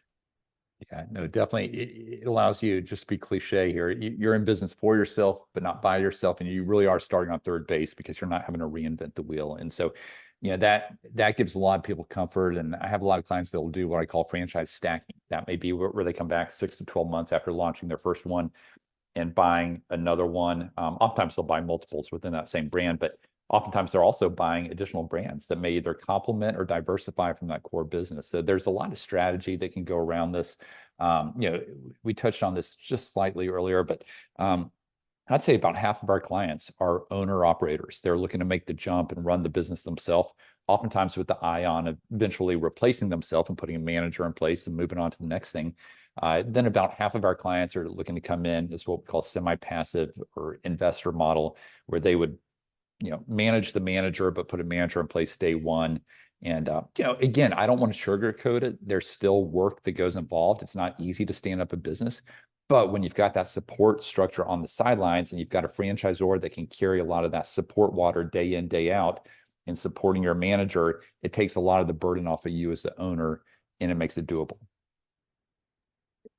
From the revenue standpoint, you reinvested in the business to grow and eventually get the ROI on it where you can look and go, well, I did this before, let's do it again. And then all of a sudden you have somebody that owns a bunch of locations, or as you said, diversify. Maybe they're in the home improvement space, but they've got the plumbing and heating, and they also have the infrastructure, or maybe even a construction build or whatever. They may have, a handful of different businesses that they're owners in, or maybe even co-owners. You can partner up with people too on this. And Yeah. and what that does is it just gives you a diversification, and as different tides of things happens, because sometimes the home renovation, although it really hasn't had much of a drop off in recent years, it just seems like, okay, the homes are selling like crazy, okay, the market's doing great, okay, there's a lot of home renovations going on, oh, the market's going down on the sales. Well, people are renovating because they're not going to move, but they want to improve where they're living. So it's I'm not trying to say that that's one industry that continues to do well, but it continues to do well. And there's people, there's side businesses from that benefit from that. If you're not one that's crafty and want to, put in your own flooring yourself, there's ways to, look at organizations that are out there. And again, you look at areas that are booming and growing and, all of that. If you're looking for opportunities to launch a business that would benefit from that area, that's a great way to go about it too. Yeah. And our biggest challenge right now is that good opportunities move incredibly fast in good markets. And so we're constantly working our relationships with the franchisors. I mean, I personally do more placements than anybody else in the country. And so it allows me firsthand visibility into not only what's resonating, but also in working my relationships with the franchisors to try to get my candidates bumped up in the pipeline to get first dibs on that territory.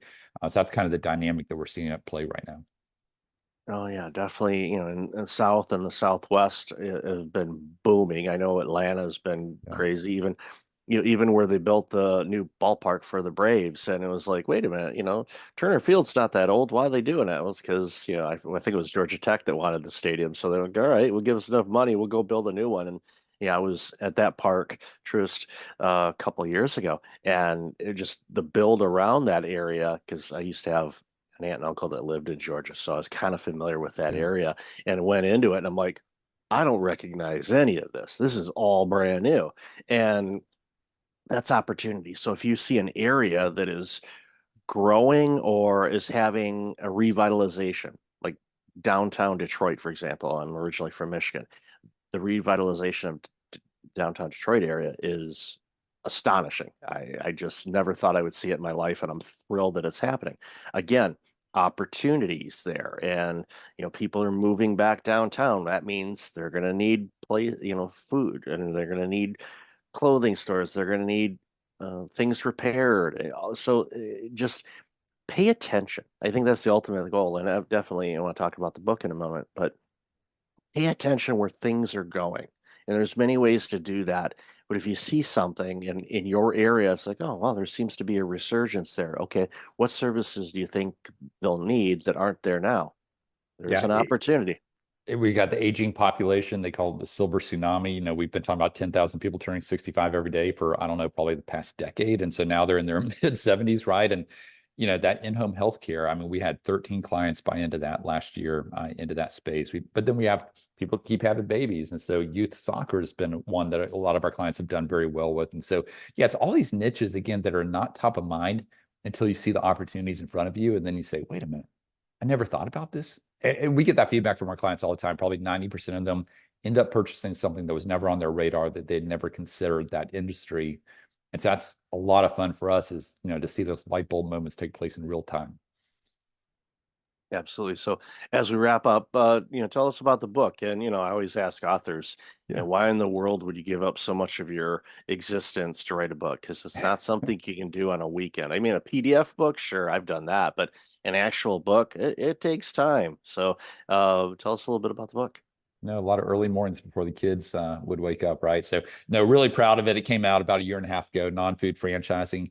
Like I said, happy to share a free digital copy with all of your listeners if they come out to our website, franbridgeconsulting.com. But it's a fairly easy read. I mean, I packed a lot of great content into about 95 pages. So it's awesome. It's done everything I hoped it would do. All of the profits go to a great nonprofit, Hope International, that we support. So it wasn't intended to be a moneymaker, but it was really for educating and, again, waking people up to these opportunities that oftentimes are not on their radar. And so it's been such a blessing. So many of our listeners have, or our clients have listened to it or read it prior to even getting on the phone with me. So it just it allows us to start on third base in our process, if you will. Yeah, as a baseball fan, you start on third base, you're going to be playing in October. And that's a beautiful thing, as spring training is wrapping up at the time of this recording. And I'm like itching. It's like, okay, it's almost ready. Let's go, another season. And who knows? But, I know the Braves are going to be around for it, and we'll see about other teams as well. But it's always one of my favorite times of year, because especially growing up in the Midwest, it's like, okay, winter's finally going to be ending at some point. Yeah. But it's all good. And we've got the Masters coming up in just a couple of weeks here, which There you go. for us in Yeah. Georgia, we love that. So. Oh yeah, no, that's an amazing tournament. It's special. It's well, I mean, there's great tournaments, but there's certain events that are just special. The Masters, Daytona 500, World Series, obviously Super Bowl is another entity in itself, but there's just certain events that happen throughout the year that are just, catch your attention, whether it's the Olympics or anything else. But love this conversation, John. Where can people find out more about you and all this amazing work you're doing? Yeah, come out to our website, franbridgeconsulting.com, FRAN bridgeconsulting.com. We've got a lot of content out there. Like I said, it's entirely free to work with us. I'm essentially a real estate agent, but for franchises. So we get a referral fee from the franchisor. None of that gets passed on to our clients anyway. So it's a great, clean model. But yeah, would love to engage if you're interested in taking next steps. But if nothing else, I'd say sign up. Just share your email address and we'll get the book over to you. And then we'll go from there. Awesome. I'll definitely have that in the show notes. So, John, thank you again for your work and all this amazing stuff that you're doing. I appreciate your time today. Enjoyed it. Thanks so much, Michael. Welcome back. I've got Louisa Milano online. Louisa, how are you? Fan-freaking-tastic. That is awesome. That is awesome. I always love your energy is already good. I'm like, okay, good. I mean, I've already had my coffee for the day, so we're good. But it's like, I don't need a top up. We're good. So why don't you share a little bit about you, and then we'll jump into this very important conversation.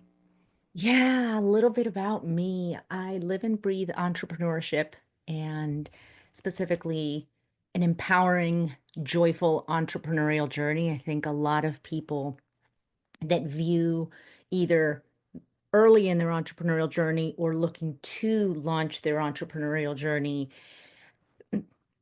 they're in one of two camps. Oh my gosh, this is amazing, and screw my 9 to 5, and I'm going to go, and it's purpose and freedom and all this, and it's true, and there's a lot of work, behind it.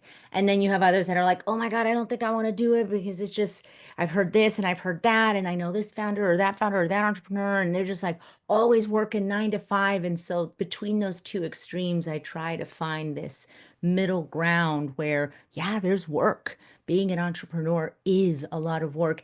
And along the journey, unpopular opinion, you get metaphorically gut punched on a regular basis, but you learn to love the process. You learn to fall in love with finding your audience, creating your offers, going to market, learning, getting your knocks and getting back up again, going, dang, I learned a ton. Let me go. Let me go back at it. And that's what I live and breathe, the journey of bringing a little more joy into that entrepreneurial landscape from early stage, what do you do, all the way to scaling and really growing and building that revenue engine in a way that looks good and feels good. I'm a cake and eat it too kind of girl. There you go. I'm in the same boat. It's like there's more than enough for all of us. We just have to find our way through the bumps and bruises and lessons, and we will reach, whatever journey or destination we want to go to. And it reminds me of, one of the things I love doing is journaling. So I've got notebooks. Actually, I can see them on the other side of this camera. There's some notebooks from the last few years, and some of them are when I launched my organization back in 2016. And I look back at the notes, and it's funny. I look and go, wow, I really didn't know what the heck I was doing, but this is cute. It's like I see the growth and I'm like, okay, wow, that's good. It's like, oh, I guess I'm not going to do that because that's been on a to-do list item since 2017. I don't think I need to do that now because it doesn't match up with what I'm doing. But it's one of those things where, and I tell an entrepreneur this all the time, you have to make sure that as best as you can. And yes, like you said, there's a lot of time and effort and hours that are put in this. You make sure that you're kind of looking around while you're doing it. You enjoy the journey, the bumps and the bruises, the gut punches, like you said, and even those small victories, landing that first client or selling that first offer, or like we talked about in the pre-show, and launching that funnel to let people kind of guide themselves into the direction where they want to go and what they need so they get the product or service that is right for them. And it's such a beautiful thing when we get to do that. And I am just thrilled when I hear people say, I think I'm going to launch my own business. My first question, or actually first comment out of it, is like, good, do it. I don't know what they're going to launch. I have no idea what they're going to launch. I said, good, do it. And they look at me, I haven't told you what I can do. I say, you want to launch a business? Go do it. Because that's where it starts. All the products and services that we use on a daily basis originally came from an idea, a concept, or somebody wanting to do something. And we have to encourage that. And one of the things that you do really, really well, amongst many things, is you're a strong advocate for community. And I think, and we talked a little bit about this in the pre-show too, over the last 5 years, the need for community, I don't think, has ever been stronger. And so many people, unfortunately, for one reason or another, kind of silo themselves or get siloed away from peers and mentors that can really help them grow, not only as an entrepreneur, but as a person. So, why don't you share a little bit about the work you do as far as a community? I love the name of your community, by the way. It definitely has a great ring to it. So, why don't you share a little bit about that? It does, yeah. So Herlocity is about to turn a year old, something I'm really excited about. And it's a product of my own entrepreneurial journey and really wanting to bring something to bear that I wished had been there when I started my entrepreneurial journey. There are so many feelings of isolation. We go sometimes from a big corporate job, 9 to 5, with team and direct reports. And even in a smaller organization, you're certainly before COVID, on a regular basis, you were around a lot of other people. And then you're on your own. you're working from home, or maybe you're at a co-working spot, and the dynamic changes and no one really prepares you for how that energetically can feel like the rug is getting pulled out from under you. And I gripped my wheel at 10 and 2, and I was like, I got this. I got this. If it's going to be, it's up to me. If it's going to be, it's up to me. If it's going to be, it's up to me. And I said, wow, in year 2, I started to look up and around. You talked about looking around and enjoying the journey. And I went, wait, just because I can do this alone doesn't mean I have to. So, like, whatever you're doing right now, take that one thing to mind, to heart. Just because you can do it alone doesn't mean you have to. There's an African proverb that I love that says, you go fast alone, you go far together. And going fast alone is fun until it's not. And you look around and you're like, oh, all I hear are the crickets. And so, and there's an art to connection. We actually in Herlosity this morning had a master class on building relationships and really cultivating strategic relationships, and what the mistakes are that are commonly made and the mindset it takes to succeed, and what are those action steps. And I go, man, I was sitting there listening to the master class speaker and watching the women in the boxes from all over the world going, wow, I've created something that gives women across the globe a sense of belonging on their entrepreneurial journey. And it is so, as a founder, fulfilling to have that for myself. And then when you see those wins and you see those shares and you see people share in the breakout rooms, in the community, in events, wow, I didn't know that you felt that way too. Or it's not just me.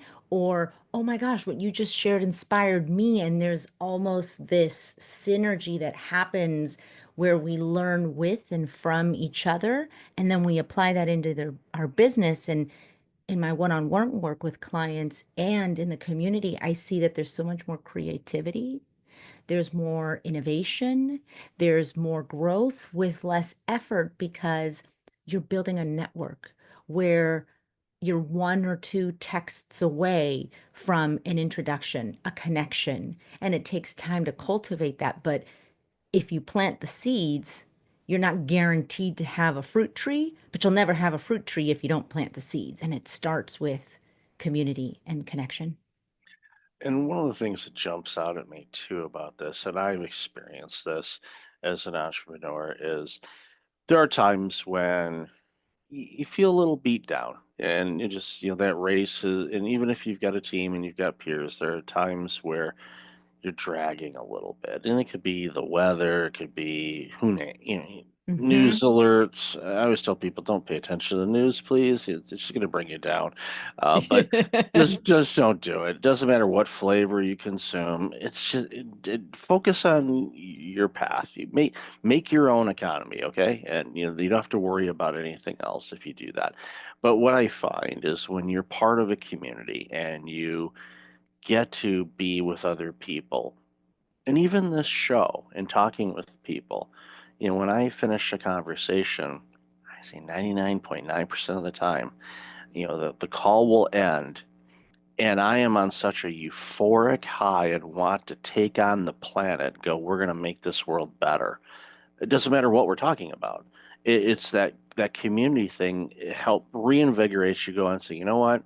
Okay, it's okay for you to feel down for a moment, but don't stay there. Remember why you're doing this. Remember, how bad did you want this, and you just do it. Is it going to be easy? No.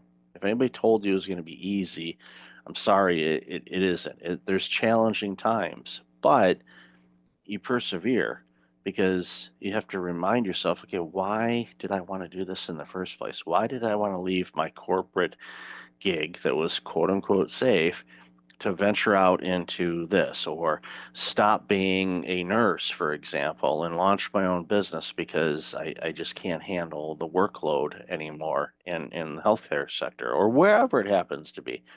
You Yeah. made a choice. And hopefully you talked with some people about it, and to get their feedback, because it's important to seek guidance. And that's again where community is such a key component, because You could be stuck on something and someone says, well, we'll do this and this. Next thing you know, you go, oh, you flip a couple levers and all of a sudden it starts working. You're like, oh, okay. And then you get to move on to the next stage and the next stage. And that's where community is such a beautiful thing, and what you've designed. And congratulations on the birthday. I'm assuming you're going to have cake. It probably won't be as messy as a 1-year-old's birthday cake party, but it could be. I don't know. I don't know how you party. I'm assuming it might be messy, but that's all right. They sell wipes and cleaning sprays and things like that to clean it up. That's my recommendation. Totally. Have a cake and go 1-year-old on it. Everybody will look at you, and they most of the people that know you probably go, I'm not surprised she's doing it this way, but You're right. yeah. So give it a shot. But yeah, I think again, community is so important, and doesn't it? It can be a huge community or a small one, whatever works for you. But I think again, going back to Herlocity, and I think about this, and go back to the pandemic for a moment. When I started seeing a lot of female executives, high-ranking executives, take a step back and go, you know what? I'm not going to work this grind anymore because I want to spend more time with my family and my kids. It upset me, and I'm going to tell you why. Because it shouldn't be a choice of either or. And I think that's my biggest complaint in the workplace culture and the workspace stuff that I do is I don't want people to have to choose between their family and their work. You shouldn't have to make that choice. It should be you have them both and they harmonize how they need to be. As an entrepreneur, one of the big things that gives you some flexibility, for more or less, is you have the ability to say, you know what, I'm going to spend more time, working at home so I can spend more time with my children or with my family or my dog or my cat, whatever you want, but to give you that control back of how you spend your time so you can be really creative and rested and grow and all of that. So again, I commend you on the community and love to hear your thoughts on some of that. Yeah. What comes up for me is when I am talking to folks about Herlocity and community, some of the challenges or the resistance or the concerns they have in a very human way is, but I gotta, what if I what if I say I don't know? If I say I don't know, or if I show up like we have this idea that we need to have it as entrepreneurs all figured out, that we need to know the answers, and to not know is somehow a bad mark on our character. And so I think that keeps folks from stepping into community. And tragically, what it does is it furthers the isolation and it furthers the uh, depressive tendencies or I'm not cut out for this, which is one of the most heartbreaking things I hear entrepreneurs is like, I don't know, Louisa, I might have to go back. Like, I mean, it's not beyond me to go back to corporate if I can't make this work. And that breaks my heart because it breaks my heart and it lights me up. It breaks my heart because that's an experience that they're having. And it lights me up because I go, I'd be willing to bet you're not a part of a community of like-minded individuals. Because when you are a part of a community of like-minded individuals who are on a similar journey to you, Herlocity is all about female entrepreneurship and navigating the journey across the pillars that we have of programming, which are very comprehensive and holistic for women. So it's a very generalized community with a lot of programming in specific areas, but you also have very, very niche communities for product-based B2B organizations. And school does a really good job in the directory of like listing all the different communities that there are out there. But I go, I'd be willing to bet you're not a part of a community of like-minded people, because when you are, you're not alone. You can ask questions, you can ask for support. And even if you're not at first the one putting yourself out there, you're hearing what other people saying and you're still getting value. We have hundreds of members in the community, and some people don't really participate, but then I get a message from them that they got so much value from a resource or a post or a master class. I'm like, I haven't seen this person engage like maybe ever. And it's similar on social media because social media is kind of like this ginormous community, but we get into other spaces and you get to know the people versus somebody in your feed among the, like, I don't know about you, but like 7,000 followers on LinkedIn. I sometimes see the same people, and if the algorithm is in a good mood, I see them again, but it takes a lot more effort to keep people in LinkedIn, for example, in your plane of awareness. But in a community, you can really build these relationships. You can really connect with people, and then they become referral partners. They give you business. You can add value. So there's the giving and the receiving of it in community. You offer, you give, you share brilliance, and then you receive. And that reciprocity, that dynamic, to me makes this is going to sound like a cheesy bumper sticker, but it doesn't mean I'm wrong, guys. It's the difference that makes the difference. Yeah, and I think that's, and I, thinking back to community, I think back to even my childhood or my parents' childhoods when, they'd get home from school and they'd go over to their friend's house and then they would, eat dinner there. So they, phone call would go back to home and, my grandma or grandfather would answer the phone and they'd say, Diane's eating here. Okay. And but it was community. It was just everybody kind of took care of each other and helped each other out wherever they were in life or in business. And everyone was at, different stages, give or take. And people that, are maybe a little further along, the majority of people I've ever encountered like that are a little ahead of me in my business and all of that, if I was quote unquote brave enough to ask them for help, I mean, they were like almost on their knees crying, thanking me to ask them for help because they were so full of information that they wanted to share. And that's you tap into that, people, because it's a game changer. It'll get you there a lot faster than if you're doing it solo. I mean, yeah, there's no shortage of ways to find out how to do things. I mean, it's all there. You can ask ChatGPT; it'll tell you all you need to know about whatever you want to learn. Totally.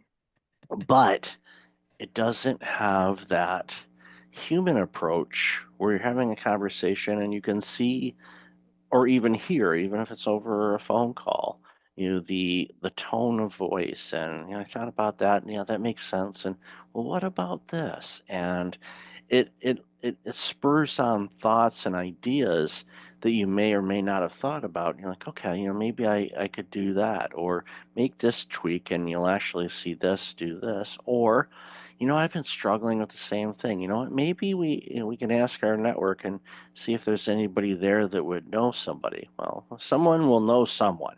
And again, that's when you start seeing it's almost like a wishing pool where it's like, I wish I could find out how to do this. And all of a sudden, boom, there you go. Here it is. And it's usually, especially in a community setting, it's specific to you because they have an understanding about what your business is, what you're doing. Yeah, I can give you in AI or Google or whatever can give you a generic response on what to do with something. But in a community, they know who you are. So the response is going to be custom made to you in all likelihood.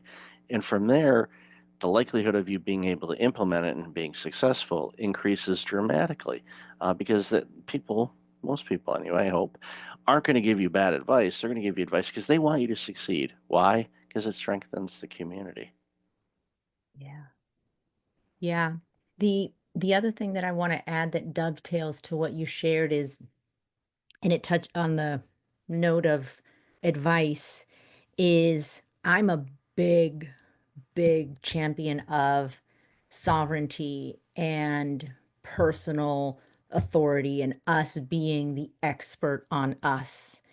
And it's exciting to be on that journey and to drum that beat, to march to the beat of that drum in 2025, where, to your point, you have ChatGPT, you have speakers, you have podcasts, you have books. I mean, there's so much information. And even here, we're all that Michael and I are doing here today is giving you information. I'm not here to say that community is the only way to do it. And if anybody in any sector says this is the right way to entrepreneur, run as fast as you can away from them, because it isn't linear. Growth isn't linear. An entrepreneurial journey isn't linear. But when people share information, Michael, myself, a community, a space, you join Herlocity and you connect with somebody, you've got an access to hundreds of women across the globe when you join Herlocity, and you get on the phone and you start chatting about your journey and you ask for something and you make that brave step and go, who do you know? Or I'm looking for this, or I want this kind of support. And then they give you information. Guess what? You now have options. You could still choose to do it the way you want to do it, but it gives you diversity of thought. And it can be so easy to live in our own silo and in our own thought bubble. The other thing that I love about community is it pulls you out of that. There's other perspectives, other cultures, at least in global communities, there's other perspectives, there's diversity of thinking, there's diversity of leadership, there's diversity of entrepreneurship, and you get these diverse dynamics and go, oh, I never thought of it like that. I don't know that I'm going to do exactly what Michael said, but I was going to do this over here. And now there's this new, and this speaks to the innovation I was mentioning earlier. Now there's this new way that I could go to market with this product that I hadn't thought of. And it's not quite you, it's not quite them, it's a blend of the two. And that's really fun when you have those moments of, oh crap, this is actually really cool. I hadn't ever thought of it like this. And I think that's what's so eye-opening is it gets us out of our silos and different perspectives that we can consider. We may not implement them, but at least we look at it and go, okay, so that's what it looks like outside of my fishbowl. All right. And again, it can help you go, you know what, maybe this product launch isn't the right thing to do right now because of what Sheila said or what Amy said. And I think that's something, again, you're not going to have unless you're part of a community. So, Louise, I love this conversation. Where can people find out more about you, Herlocity, and everything else you're doing? Yeah, Herlocity, www.herlocity.com, a play on words between her and velocity. I'm on Instagram, luisamilano.herlocity, LinkedIn, Luisa Milano, and then my website, www.luisamilano.com, Luisamolano. Reach out. I'm a real human. I think when we do podcasts, we go, oh, yeah, like, but I'm not going to reach out. Like, that's what they say. Like, I respond to every single DM that I get. Between you and I, it may take a beat. Sometimes it's a few days, but I always, always respond. To me, somebody reaching out is so, so, so appreciated by me, because it's taking that step of, okay, maybe I don't have to do this alone. So maybe this is your brave step that you take, is go, all right, she said I could reach out. I'm going to find her on LinkedIn or on Instagram, and I'm just going to send a message, just send it, say, hey, hi, heard you on the Michael Levitt podcast. Just wanted to say hello. That's it. Awesome. Definitely have that in the show notes. So, Louisa, thank you for being you. The world needs more Yeah. people like you that are crushing it and doing great things to help all of us. So, thanks again for your time.